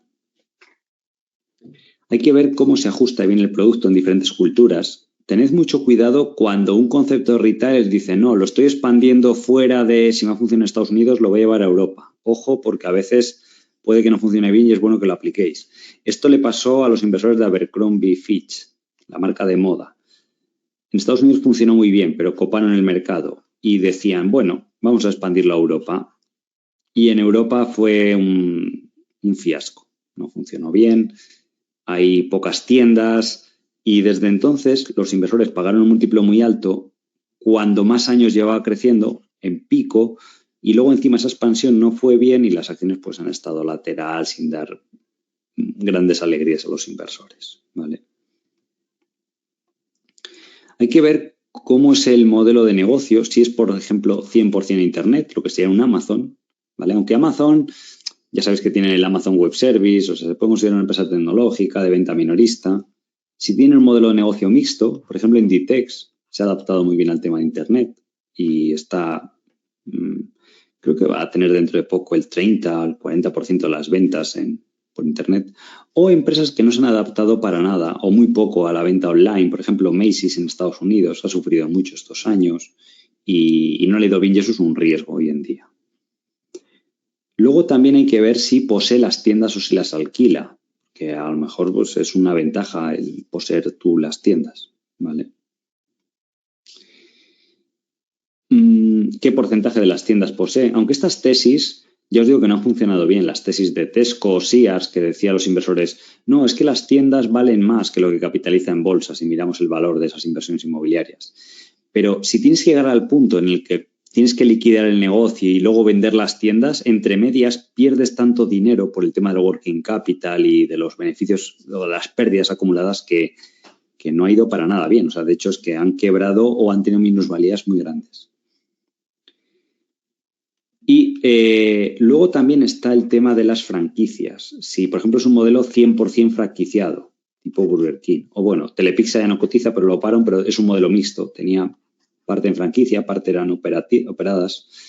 Si son en propiedad, por ejemplo, Inditex, creo que en algunas regiones muy pocas ofrece algunas franquicias, pero por lo normal es en propiedad. ¿Hay alguna línea del grupo tipo Pull&Bear que creo sí que ofrece franquicias? Starbucks, por ejemplo, no ofrece. O en algunos países para introducirse ofrece los master franquicia, estos que llaman. Y también Shake Shack, por ejemplo, la mayoría son en propiedad. Cuando una empresa de estas descubre un modelo de negocio bastante potente, hay veces que puede tener sentido quedárselo entero para la empresa y no ceder ese beneficio a personas externas. Eso le funciona muy bien a Starbucks, pero por ejemplo, a McDonald's le ha funcionado también muy bien el modelo de prácticamente todo franquiciado. Entonces, están esas dos variantes. Por ejemplo, también en modelos franquiciados, ahora me estaba acordando, os hablé de Domino's Pizza, le ha ido muy bien. Entonces, tiene la ventaja el modelo franquiciado que requiere menos capital, te puedes expandir más rápido, estás más protegido de la inflación, que en la actualidad pues es una ventaja, y que pueden recomprar más acciones a la vez que están creciendo. Los márgenes de beneficio pueden variar mucho también en función del modelo de negocio, ¿eh? Si está franquiciado, casi todo el margen es muy alto, si lo tienes en propiedad, no tan alto. Por ejemplo, los supermercados, pues es habitual que sea el margen de beneficio más bajo. O la moda, pues esto ya suele ser del 10 al 20, margen operativo, ¿vale? El ROI, que es muy alto, porque al final una tienda, los restaurantes son más caros, pero una tienda, un almacén de, pues como Home Depot o Costco, si vosotros lo veis es un edificio vacío, que lo alquilas, pones estanterías, unas cajas y poco más, entonces es barato. O incluso si ya directamente es modelo online, pues es un almacén que está diáfano con estanterías y no es muy caro, no hay que invertir mucho dinero. En este sector, algunos KPIs que hay que vigilar, es súper importante lo que se llaman las ventas comparables. A veces vais a ver que se llaman Same Store Sales, vais a ver que lo llaman SSS, o Like for Like, que es LFL. Hay otra vez que pues es lo que antes hablábamos que el crecimiento orgánico. Esto lo hacen los retailers, otros los que están en expansión, para que veamos cómo van las tiendas, porque no es lo mismo una tienda que lleva abierta 2 meses que la que llevan abiertas 24 meses, porque la de 2 meses todavía está ganando tracción en el sector retail hasta que no lleva abierto 12 meses, 6 meses, pues no está a máximo rendimiento. Entonces, eso lo que hace es comparar cuánto han crecido las tiendas de la misma madurez a lo largo del último año o el último periodo que estén reportando. Entonces, eso es bastante importante porque mide la salud del negocio y de si el concepto en sí está funcionando. Porque tú puedes tener un retailer que esté en declive, con las ventas descendiendo un 5%, las ventas comparables, pero que esté haciendo adquisiciones a un ritmo del 10% y claro, el global, tú miras las cuentas de la empresa y sí, crece a un 5%. Pero ojo, porque el core business no está yendo bien y lo están un poco enmascarando con adquisiciones, ¿vale? Entonces, por eso se mira mucho en este sector, porque y también es un buen termómetro para medir si la marca, el concepto en sí está funcionando o se está decelerando. Por ejemplo, la compañía Pandora, no sé si os suena, estas pulseras que se pusieron de moda para regalar, que son personalizables y van añadiendo y demás. Desde 2010 al 2015 o 16 dieron unos resultados excepcionales en bolsa. O sea, la empresa se multiplicó por 10, porque era esto mismo que os decía. Era empresa con mucho crecimiento en expansión, además luego le van creciendo los márgenes al crecer. ¿Y qué pasó en 2016? Que empezó a reportar deceleración. Seguía creciendo en ventas comparables, pero menos. Eso significaba que se estaba empezando a saturar un poco. Y encima la cotización era muy alta. Eran casi 30 veces beneficios. Entonces, desde entonces, creo que ha estado lateral. No he vuelto a consultar la cotización hasta hace, vamos, llevo bastante tiempo sin verla. Tuvo minusvalías grandes, luego se ha recuperado algo, pero ya no ha sido el mismo retorno explosivo en bolsa que en la primera fase. Entonces, estos retailers son más tendenciales, por así decirlo. Hay momentos en los que se satura, veis qué tal, y además si la valoración no acompaña. Obviamente, si en 2016 Pandora hubiera estado igual a 10 veces beneficios, pues podría haber dado buen resultado, aunque crezca menos y demás. Entonces, también nos dice cómo se ha comportado el negocio, lo que os pongo aquí, excluyendo adquisiciones o nuevas aperturas. Y este es de los KPIs más importantes en este sector, ¿vale? Entonces, hay compañías de venta minorista que no te lo muestran, no te lo dicen abiertamente, normalmente porque es malo. Y eso ya también nos haría sospechar, ¿vale? Porque si fuera bueno te lo pondría. Los ratios de valoración pueden variar muchísimo. Pueden ir de las de más calidad, tipo un Starbucks, un McDonald's, pues suelen valorarse de media 25 veces, incluso en 30 veces y la gente tiene un poco más de euforia. Conceptos más normalitos, pues 15, 16.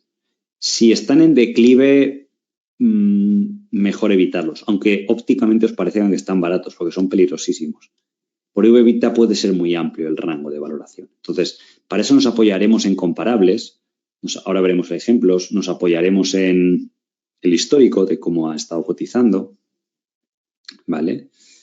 Y, obviamente, al igual que otros, pues varía en función de la deuda y del crecimiento, sobre todo. El ROIC va a ser bueno en todas estas, ¿vale? Pero en función de lo que pueda crecer a futuro. Sí, lo que os decía, las empresas son más normalitas, típico empresa retailer que no crece, pero que tampoco decrece y que está ahí, pues hay veces que el mercado pues están a 7, 8, 15 veces máximo beneficios, evita de 6 a 12, dependiendo el tipo de concepto, ¿vale? Entonces vamos a ver un ejemplo que es Alimentation Couche-Tard. Cotiza en la bolsa bajo el ticker ATD en Canadá. De nuevo, esta tiene la complicación de que cotiza en dólares canadienses, pero la contabilidad está en dólares americanos, ¿vale? Porque la compañía, y esto tiene sentido que cotiza en otro país, porque originalmente era una empresa de Canadá, pero creció mucho, se expandió y la mayoría de los ingresos hoy en día vienen de Estados Unidos por cercanía. Entonces, la empresa sigue cotizando en Canadá porque aparte es más barato y también tiene luego líneas de negocio en Europa.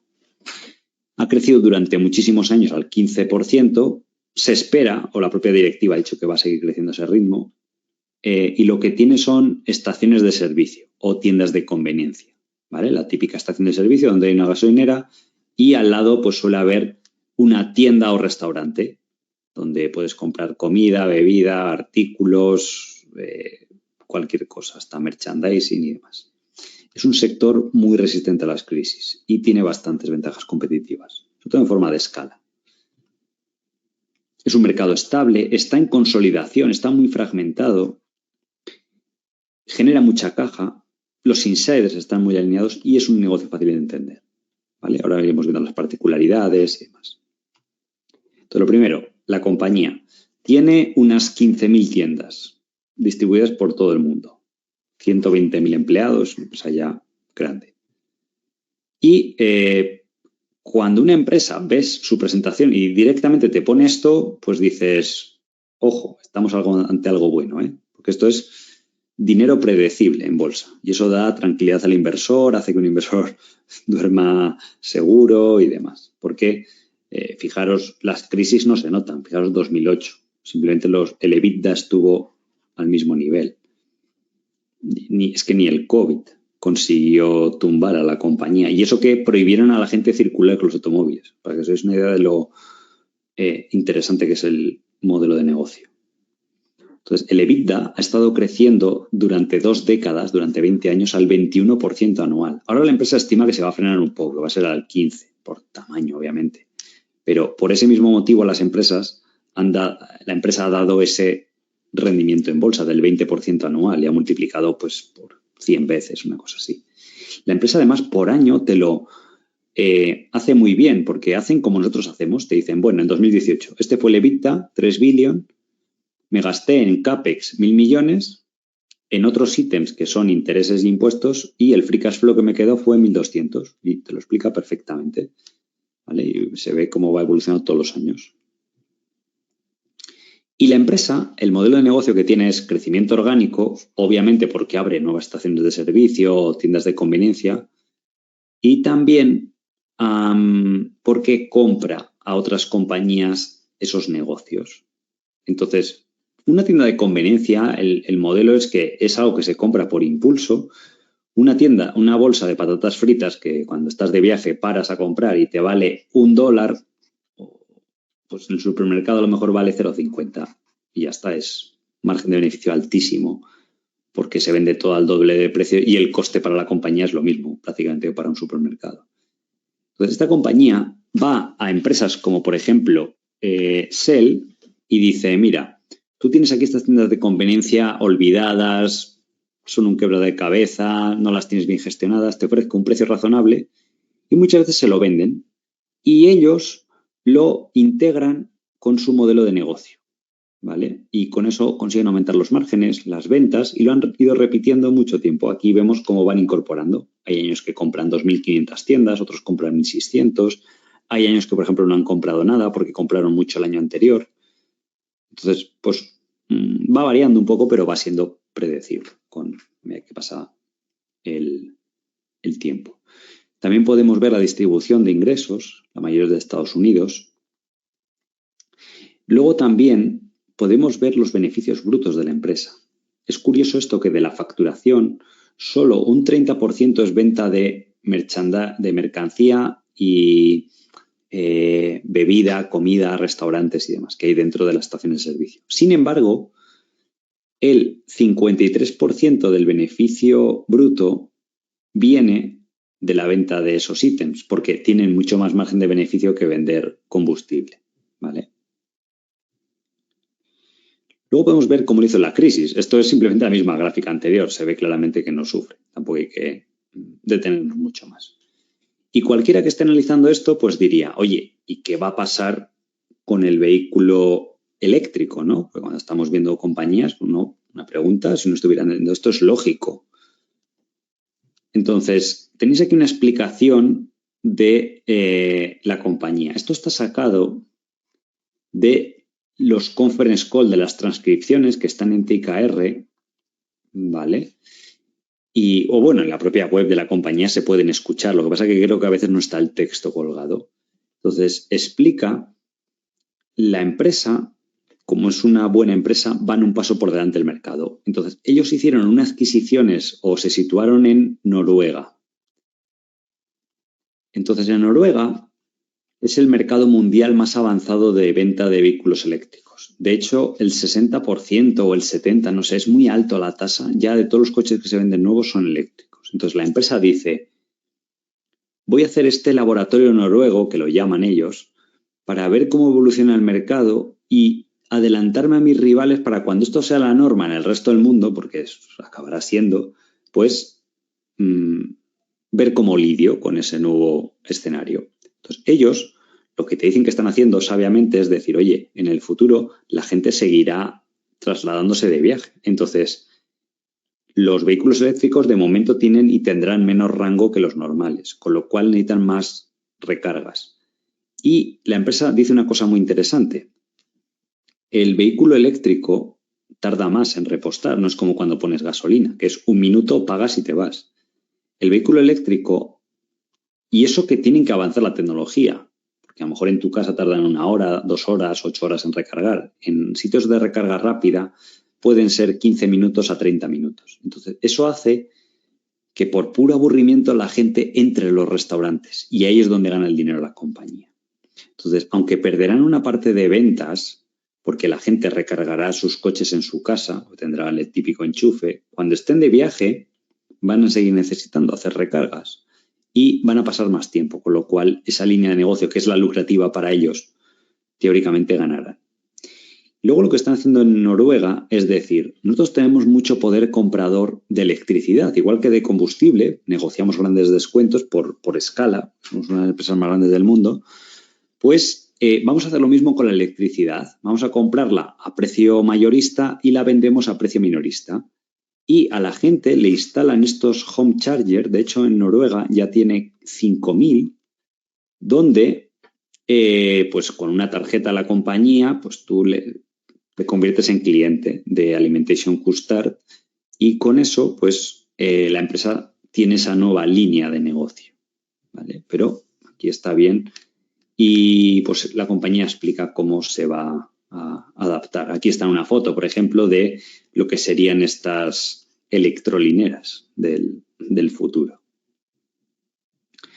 Y también pues la compañía habla de que ya tiene 500 de estas estaciones eléctricas en Noruega y de hecho en la conference call los analistas le preguntan y les dicen, oye, pero ¿y cómo está evolucionando el mercado en Noruega con tantos coches eléctricos y tanta demanda y demás? Y ellos dicen que al final están cambiando los surtidores de gasolina por los eléctricos y tampoco están viendo mayor problema. Incluso dicen, nos está beneficiando ligeramente por el tema del consumo de la comida y la bebida y las nuevas líneas de negocio de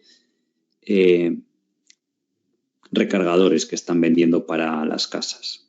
Entonces, yo no he visto compañías de este sector que lo lleven tan bien como esta empresa y que sean tan avanzadas y piensen tanto a futuro de preservar o que sean compañías longevas.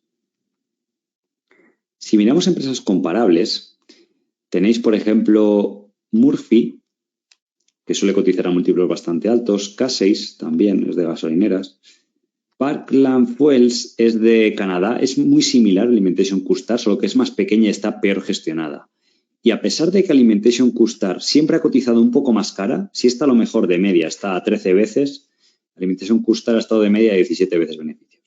Pues bueno, lo que os digo siempre, ha dado mejor resultado, aunque el múltiplo es un poco más alto. Nosotros, por ejemplo, en True Value Small Caps invertimos en su día en Applegreen, que era parecido a esto, eran estaciones de servicio, pero además de bajo coste, en Reino Unido y en Irlanda. Y iba muy bien. Bajó mucho por el COVID, de 8 recuerdo que bajó a 3 o 4 y ahí compramos con True Value Small Caps. Además era muy líquida y podíamos cuando lo lanzamos. Y luego acabó siendo OPADA. No sé si a 6, una cosa así. Y a múltiplos de 10, 12 veces EBITDA. Si veis estas como cotizan, pues también están a ese rango y unas 16 veces beneficios, 17 de media. Entonces la empresa aquí se compara. Veis que el crecimiento que ha tenido Murphy y Alimentation Couche-Tard ha sido similar en los últimos 5 años. El ROCE pues también está en el mismo rango. Digamos que es muy parecida a Murphy, a la compañía, cuando queréis ver ratios de valoración. Respecto a los insiders, pues el fundador es el mayor accionista, tiene el 20% de las acciones, tiene su patrimonio ahí, son como 8 billones.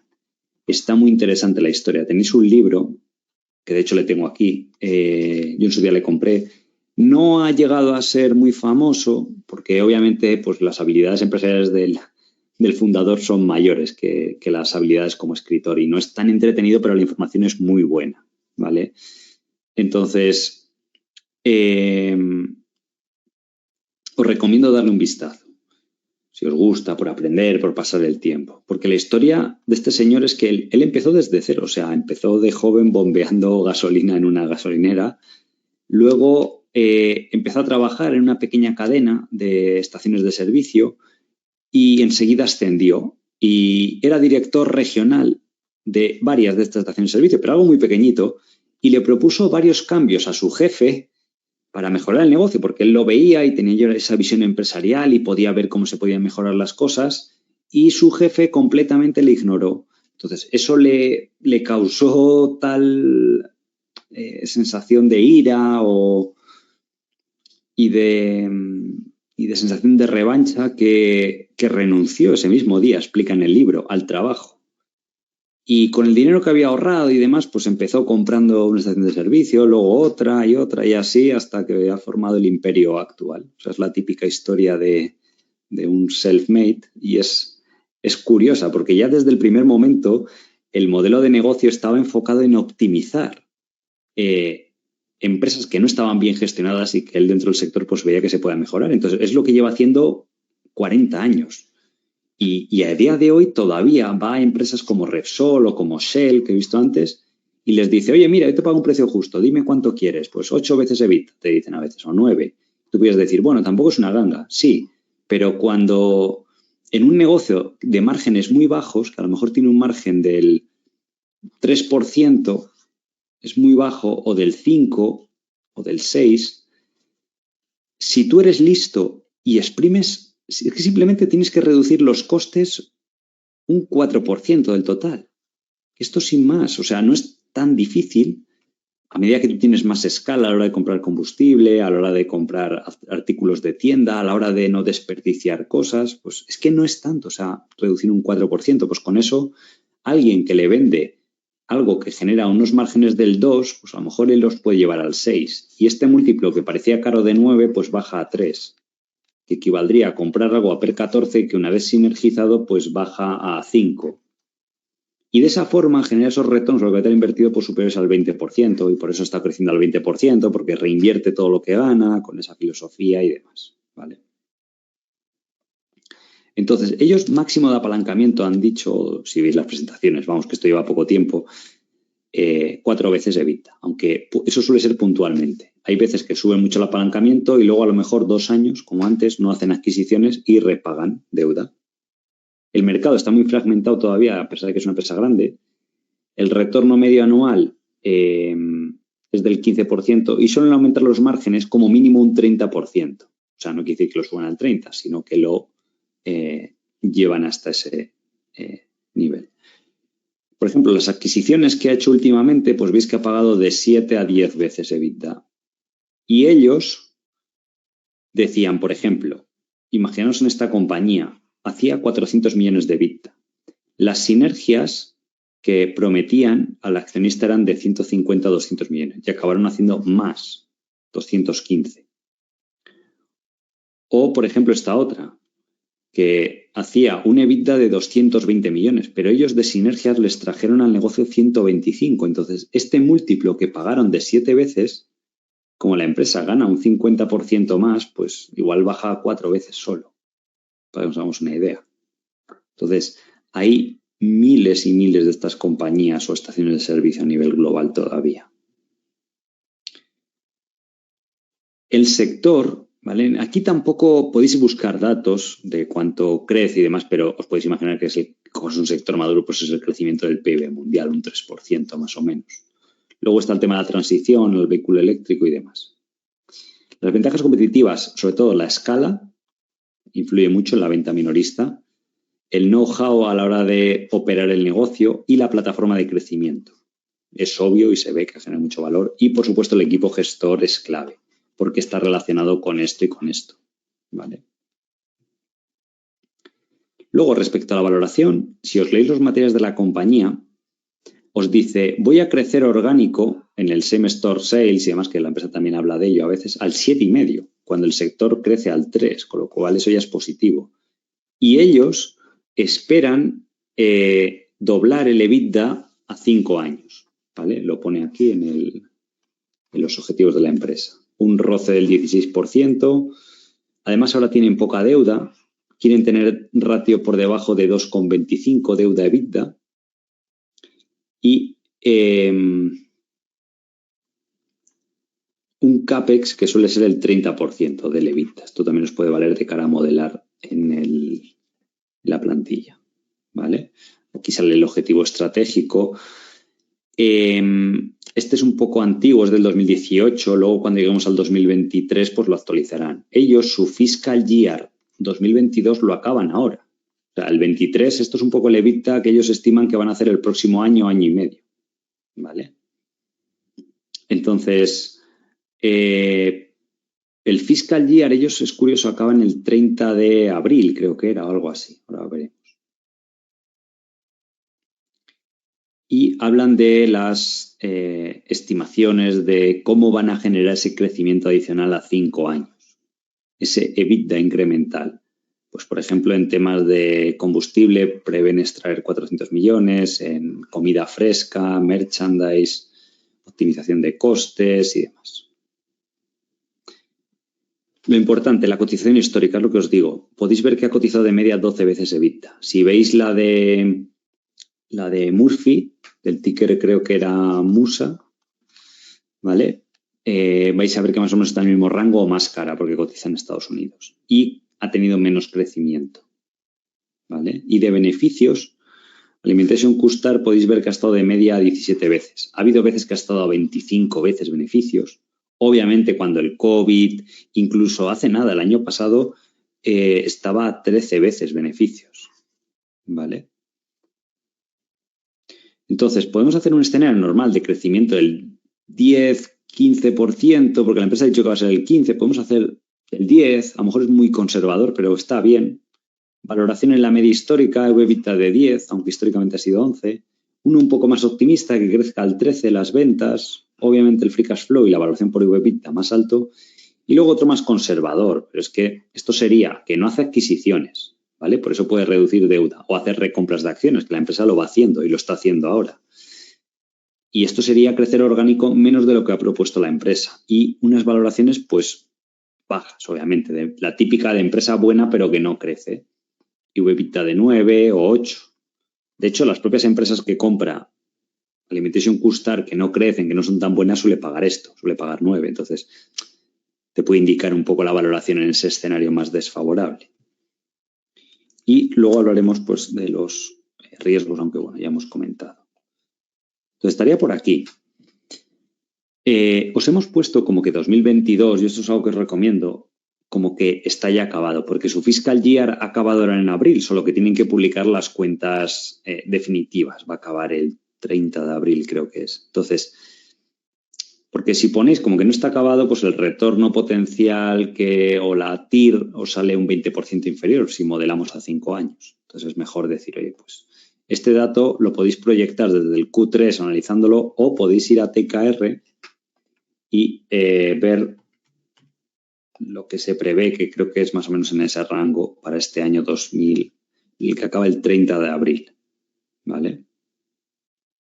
Aquí, 30 de abril de 2022, que proyectan lo mismo, 62.000 millones, un beneficio operativo de 3.600 a 3.700, ¿vale? 3.700, 62.000.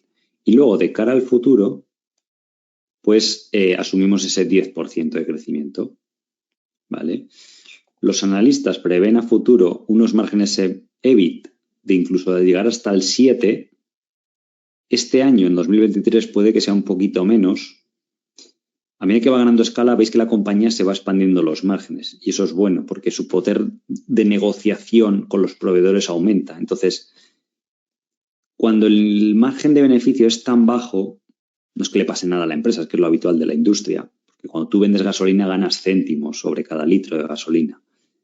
Pero con que ahorres un poco, un 1% o le extraigas al proveedor un 0,5% de ahorro de costes, pues se traduce en bastante dinero.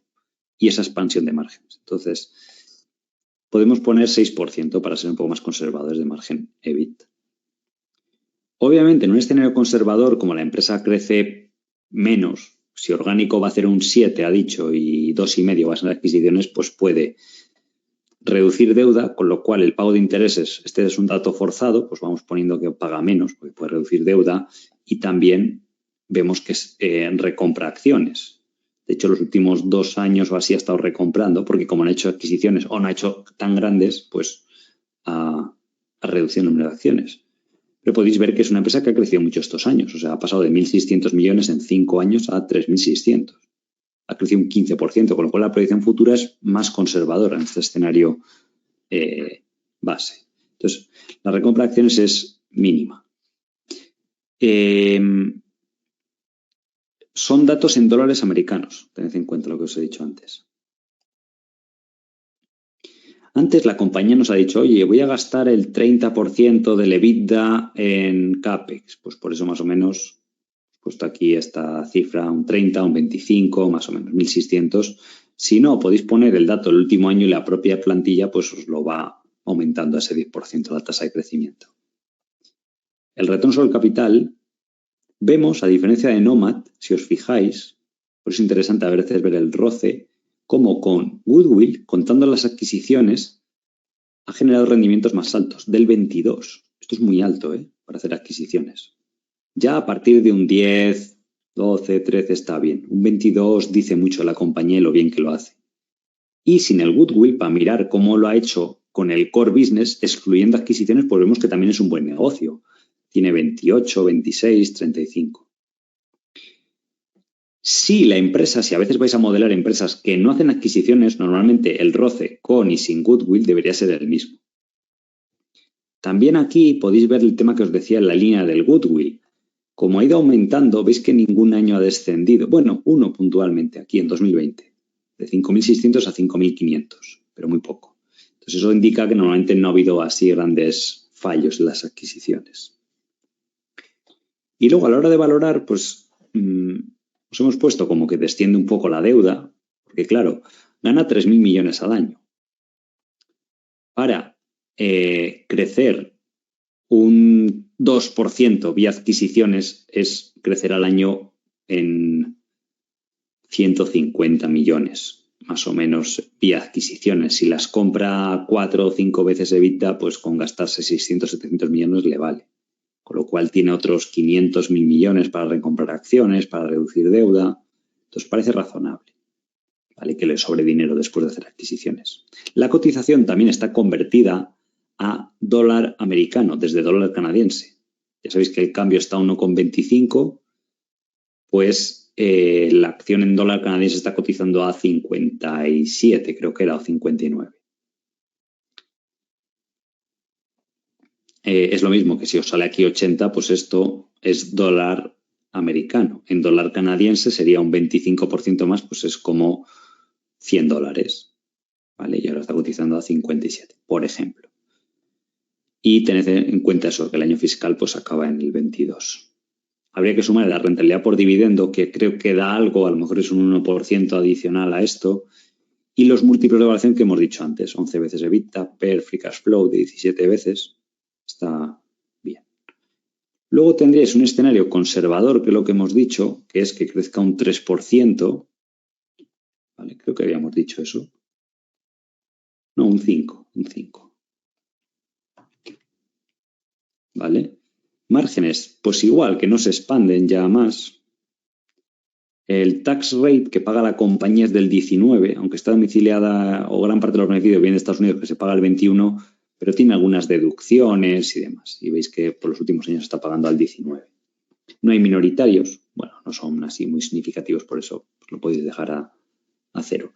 En este escenario, para crecer al 5 no tiene que hacer adquisiciones y puede reducir deuda o acelerar la recompra de acciones, con lo cual podemos asumir que a lo mejor se gasta 2.000 millones en recompras de acciones, pues puede recomprar 40 millones de acciones. Pues a lo mejor aquí acaba con 1.028 millones de acciones, 980, 940, 900, 2, a ver si me he equivocado, y 8,60, por ejemplo, ¿vale?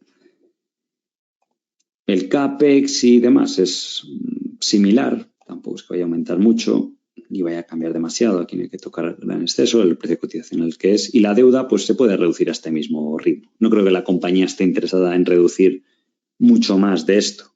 Si se gasta 2.000 millones al año en esto y 500 en dividendo y otros 500 en reducir deuda, pues ya está.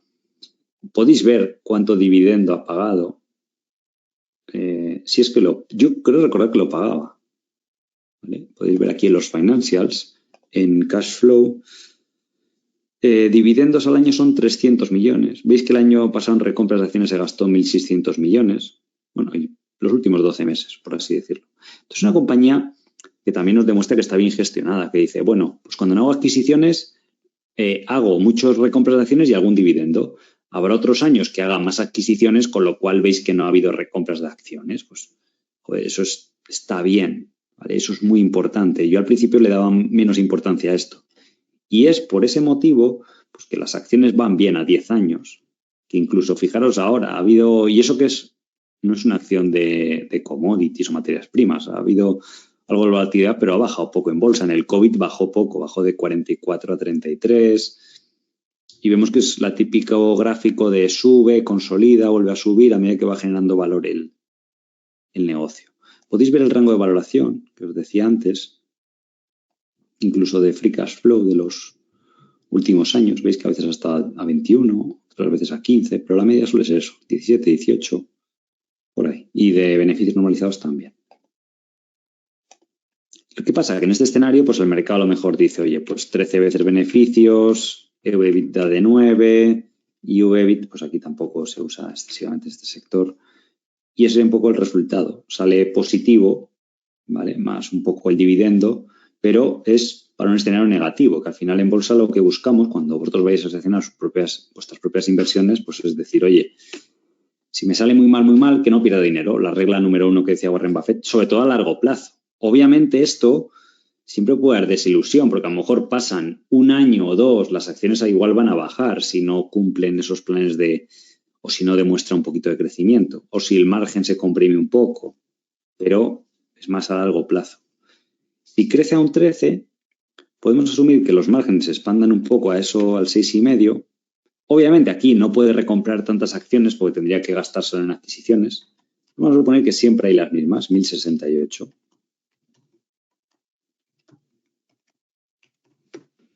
Tax rate no hay que tocarlo.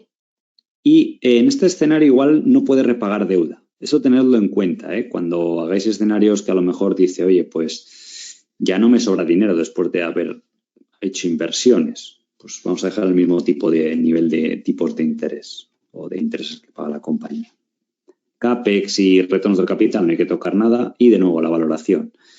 Yo aquí sí que pondría pues que tiene la misma deuda o incluso puede que se tenga que endeudar o la podemos pensar un poco. Esto lo importante es pensar y decir, bueno, la empresa va a crecer orgánico, ha dicho un 6, un 7, pues el otro 7 es vía adquisiciones. Eso significa que si tiene un EBITDA de 7.000 millones y tengo que aumentarlo al 7% para cumplir con ese crecimiento, pues serían 400 millones de EBITDA que tengo que comprar. Si de media lo compra una vez sinergizado a 4 o 5 veces EBITDA, pues es 2.000 millones que se tiene que gastar la compañía.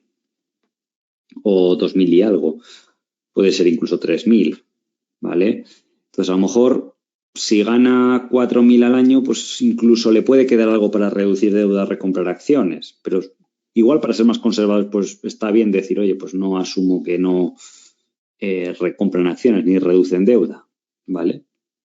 Sin embargo, aquí el mercado sí que te premiaría con múltiplos más altos, hemos dicho 20 veces EBITDA, free cash flow y demás, y 12 veces EBITDA, ¿vale? Pues pondríamos 20 y 12 aquí, pues nada.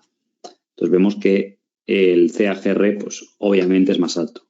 Y eso que, bueno, hemos sido generosos en el margen, podemos poner un poco más corto o dejarlo igual para decir, oye, pero a lo mejor, yo creo que incluso en este escenario da un poco para alguna recompra de acciones. Luego tienes que tener en cuenta que también paga 300 millones en dividendo, entonces una parte también se le va ahí. Pero es poco el dividendo, o sea, es que es apenas un 1% adicional que os da de rendimiento, ¿vale? Incluso aquí en la casilla se podría crear como para rellenar y decir cuánto es el dividendo, el 1, y que te lo sume a este resultado. Pero bueno, es que la mayoría de compañías, salvo en casos de rates que veremos y tal, no es muy alto normalmente el rendimiento por dividendo, ¿vale? Entonces, esa sería la forma de pensar en ello. Ya os digo que esto yo lo he hecho muchas veces, he pensado, por eso el hacer diferentes escenarios, saber un poco lo que tengo que tocar, me sale muy rápido. Entonces, lo que os decía al principio del curso, no os comparéis al principio con una persona que lleva más tiempo haciéndolo, no es que sea más inteligente ni nada, es que he practicado más. Entonces, para eso tenéis el vídeo, lo paráis, pensáis, tenéis el modelo, lo podéis aplicar a vuestras propias compañías o a los ejercicios que os he mandado y luego veremos un poco la solución o cómo enfocarlo. Pero lo importante es que empecéis a practicar desde el minuto 1. Y no es tan difícil, en cuanto hagáis 10, 20, 30, os sale muy automático. Y esto es lo que verdaderamente os da poder. El modelo en Excel en sí tampoco aporta tanto, es saber usarlo y saber qué numeritos hay que poner, porque como suelo decir, el Excel soporta todo y podéis poner lo que queráis, que os puede salir hasta resultados muy altos. Entonces, un error habitual también me he dado cuenta es que se os olvida rellenar la casilla veis que está en gris, la casilla de el número de acciones a futuro, por eso a veces os da fallos, ¿vale? Tenedlo en cuenta, es un error habitual. Y por lo demás no tendría, ya os digo, más dificultad. Cuando esté colgado la clase del vídeo, pues debajo del vídeo podréis descargarlo, ¿vale? Y luego, el tema de los riesgos, pues es lo que hemos hablado antes. Es, de nuevo, una empresa value, que ahora sí que es verdad que ha despertado un poco en bolsa, ¿vale? Pero hasta hace nada estaba a 13 veces beneficios o algo así. Creo que alguna vez incluso os la he mencionado en YouTube y tal, pero aún más por encima. El efecto del vehículo eléctrico. Había un tema importante y es que el año pasado intentaron comprar Carrefour, porque ellos veían, y es verdad, la típica compañía mal gestionada que le pueden sacar márgenes y el mercado lo veía como algo negativo y bajaron las acciones. Y el gobierno francés al final no autorizó la venta por ser una compañía estratégica y demás, porque parte de lo que harían los de Custar es reducir plantilla y tal, y ya sabéis cómo los gobiernos y tal como son, que pues lo pararon. Y la acción bajó por eso. Ya se la ha olvidado a la gente y demás, pues ya ha vuelto a máximos, pero es un buen ejemplo de miedo pasajero y es un clásico. Luego es un sector aburrido, por eso tampoco le gusta a la gente. Sobre todo, ahora ya está volviendo un poco los inversores, pero hace unos meses pues estaba ahí. Es un riesgo las adquisiciones, siempre es lo que os digo, que se endeuden, que hagan una muy grande y les salga mal. Las materias primas y el combustible añaden un poco de variabilidad a los resultados, porque cuando el precio de la gasolina sube le beneficia a la empresa, porque ellos tienen comprada gasolina barata de hace 2 o 3 meses y ahora la venden al precio al que cotiza la gasolina y ganan dinero y el margen se expande. Cuando baja es al revés. Eso, por ejemplo, les pasó en el COVID, que tenían comprada gasolina a X precio y cuando cotizó el precio hasta el petróleo estaba en negativo, pues bajó mucho el precio de venta de gasolina. Entonces, les varía el margen. Pero eso no significa que el negocio le pase nada. Es que simplemente tiene esa variabilidad, pero eso no es que sea cíclico el negocio. Simplemente es que unos trimestres es un poquito más, otros menos, pero se iguala. Bueno, ya hemos puesto antes el coche eléctrico. Y luego estaría el tema del crecimiento orgánico, que en todas las empresas de venta minorista pues es importante considerarlo, evaluarlo y que la empresa prevea que se va a acelerar, pues puede ser positivo de cara al futuro. Y como ejercicio, ¿vale? Pues os propongo Louis Vuitton, LVMH, cotiza en París bajo el ticker MC y no está sobre 600 euros, ¿vale? Entonces ahí pues veremos el ejemplo el próximo día. Creo que los dos ejercicios de hoy son compañías fáciles de modelar, ¿vale? Y bueno, esa ha sido la clase de hoy. Espero que os haya gustado, que hayáis aprendido pues de estos nuevos sectores, que veáis cómo se hace ya un estudio profesional de una inversión. de qué factores hay que ver, qué riesgos puede haber, cómo funciona. Obviamente yo aquí os doy mascaditas las compañías, como se suele decir. Al principio, la primera que hagáis os costará encontrar la información.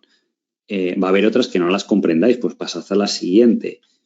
Leeros las presentaciones al menos de la compañía, un poco las notas de prensa, buscad algún comparable o pensad empresas similares y así podréis ir enfocándolo, ¿vale? Bien, vamos a dedicar unos minutos a tema de dudas seleccionadas y luego ya sabéis que en la tutoría, pues esta semana veremos más de los sectores que estamos viendo con cuestiones más avanzadas, igual que hacemos otras tutorías de los sábados, que sé que os gusta ver compañías, pues veremos ejemplos, ¿vale? De estos sectores. Joan dice sí, el EV-BIT en el sector de comida congelados, empresas de consumo en general, no se usa mucho. Por lo general es de los que menos se usa porque es muy parecido al EV-EBITDA, entonces es muy similar, ¿vale? No, puedes usarlo si quieres, puedes ver el rango histórico y demás. Mauricio dice si las Semestor 6 se publican informes anuales o trimestrales. Normalmente en todos los periodos que reporte la empresa. Carlos dice que la compañía deberá invertir en CAPEX de crecimiento para los surtidores eléctricos y penalizará los free cash flows futuros. Bueno, supongo que sí, que el CAPEX en ese escenario aumentará, pero no es lo más caro. No es lo más caro. De una estación de servicio, lo caro es el edificio, la estructura que hay por encima de los surtidores, todo el sistema de el hacer los jardines de alrededor, el parking, la maquinaria que va entre los restaurantes. Eso es muy caro. Los surtidores y demás no tanto, ¿vale? Pero sí, una parte aumentará y eso es parte de la incertidumbre. Francisco dice, ¿en qué me baso para decir que una empresa está gestionada peor que otra? Bueno, podéis comparar Parlan contra Alimentation Couche-Tard. Podéis ver que de entrada creo que ha crecido menos estos años, ¿vale? Hasta 2022. Veis que de entrada, por ejemplo, ya tiene peores márgenes, ¿vale? Aunque el crecimiento veo que tampoco ha sido malo. Hay que ver si ha sido emitiendo acciones, ¿vale? Pero no ha ido mal, ¿de acuerdo? Es una empresa que gana $3 para este año, se estima, y fijaos que cotiza más barata. Está 12 veces comparado con Alimentation Couche-Tard. Tiene más deuda, ese es el problema también, tiene casi 4 veces deuda EBITDA. Sin embargo, Couche-Tard está casi a 0 de deuda, con lo cual le deja muchísimo espacio para hacer adquisiciones. Por eso el múltiplo es más bajo. A lo mejor en términos de EBITDA están a la misma valoración, que es lo gracioso. No, está un poco más barata, está a 7,5. La otra estará a 9 o así. Y bueno, que al final es un buen sector, o sea, tampoco es que esté mal de todo, está dando un 10% en bolsa. Podéis ver cómo ha hecho lo que vimos en la tutoría de este sábado y la anterior, que estuvimos hablando mucho de este tipo de compañías. Podéis ver que, por ejemplo, esta empresa rara vez recompra acciones. Sí que ha dado algunos dividendos, pero no ha aprovechado cuando las acciones han estado baratas. Las adquisiciones normalmente las ha hecho más caras, ¿vale? Si calculas los ratios y demás. Entonces, requiere estudiar bastantes compañías. No hay algo que digas, uy, miro este dato y ya sale. Y el propio rendimiento en bolsa a largo plazo también es bastante obvio.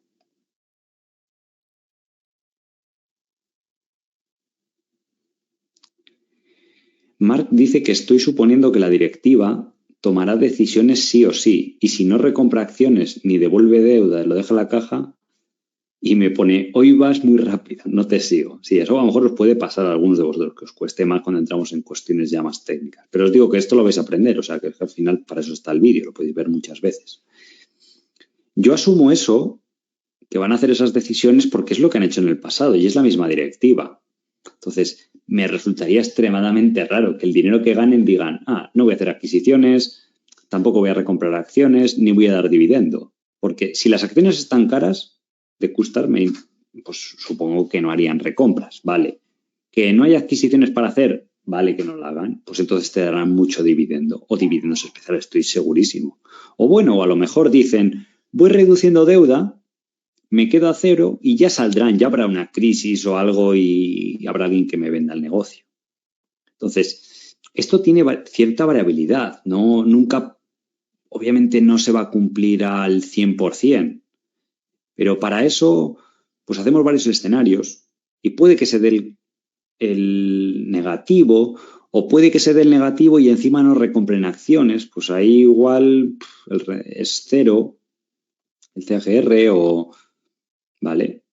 Pero lo importante es que tú digas, oye, hago un escenario base y me sale de rendimiento esperado un 5%, con suposiciones razonables, pues hombre.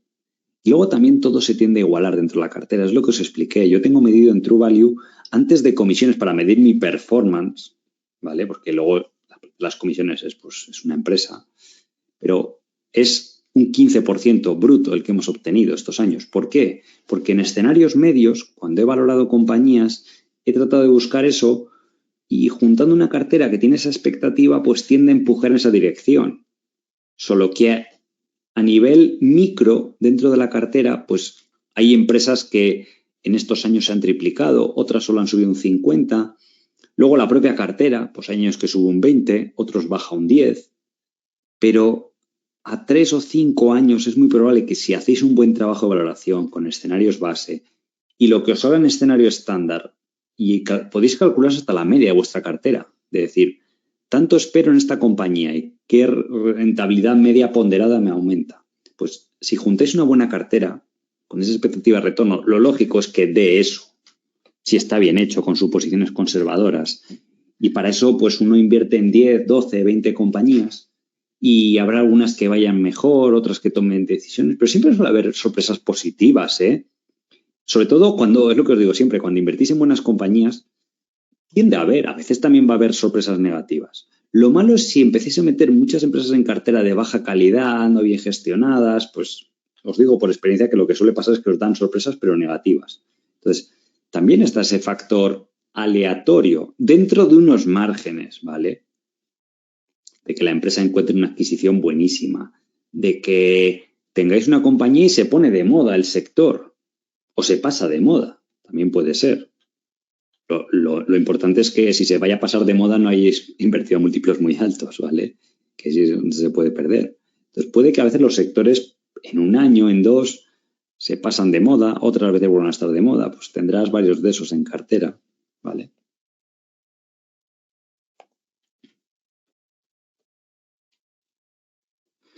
Francisco también dice que cómo estimo las recompras de acciones. Creo que os lo he hecho. Si, por ejemplo, gana 3.000 millones y a lo mejor se gasta 1.000 millones en adquisiciones, porque tiene que adquirir 100 millones de EBITDA a 10 veces EBITDA o a 8, pues le sobran otros 2.000 millones. Y si la acción cotiza a $50 de media, no falta que sea exacto, es un cálculo a grosso modo, pues sale que puede recomprar 40 millones de acciones, por ejemplo. Vale, pues es lo que voy reduciendo el número de acciones. Y de nuevo os digo que es que no estéis aquí para que os salga el milímetro. Que tú puedes decir, pues yo quiero ser más conservador y asumo que recompra a 20 millones. Pues me sorprendería que fuera menos que eso, ¿vale? Entonces, en ese escenario, si se da ese caso. Entonces, lo que os digo, no os tiene que salir al milímetro como a mí, pero sí que nos salgan cosas extrañas, que de repente pongáis aquí que va a aumentar el número de acciones. Pues es que no ha sucedido nunca en Alimentation Custom. Pues eso sí que sería un fallo grave. O que la deuda neta hemos puesto aquí que se mantiene igual, pues a lo mejor otra persona dice, pues yo he puesto que aumenta un poco, a un ritmo de 500 millones. Lo que sería un error es decir, no, poner que aumenta a un ritmo de 2.000 millones. ¿Y por qué va a aumentar ese ritmo? A lo mejor si aumenta a 2.000 millones es porque se endeuda en 2.000 millones y con eso recompra todavía más acciones más rápido, con lo cual tendrías que en la otra parte asumir que recompra más acciones. Digamos que hay esas partes móviles de la compañía entre el dividendo, recompra de acciones, reducción de deuda y adquisiciones. Siempre son las 4 partidas en las cuales se va el dinero que gana la compañía o si pide deuda adicional. Luego también, Si reduce deuda, pues también podéis conjugarlo en el sentido de cómo es en función de la recompra que habéis supuesto, ¿vale? Pero es normal, os digo, que es el primer día, que a lo mejor lo veis hacer directo. Esto lo vamos a repetir por lo menos 12 veces en las próximas semanas, más luego la formación continua lo estaremos haciendo a menudo. Entonces, vais a ver cómo es el proceso. Y vais a tener muchos ejemplos de compañías de todo tipo que crecen, que no crecen, que crecen vía adquisiciones, sin adquisiciones, un modelo de crecimiento mixto, empresas que recompran, empresas que amplían, empresas que reducen deuda.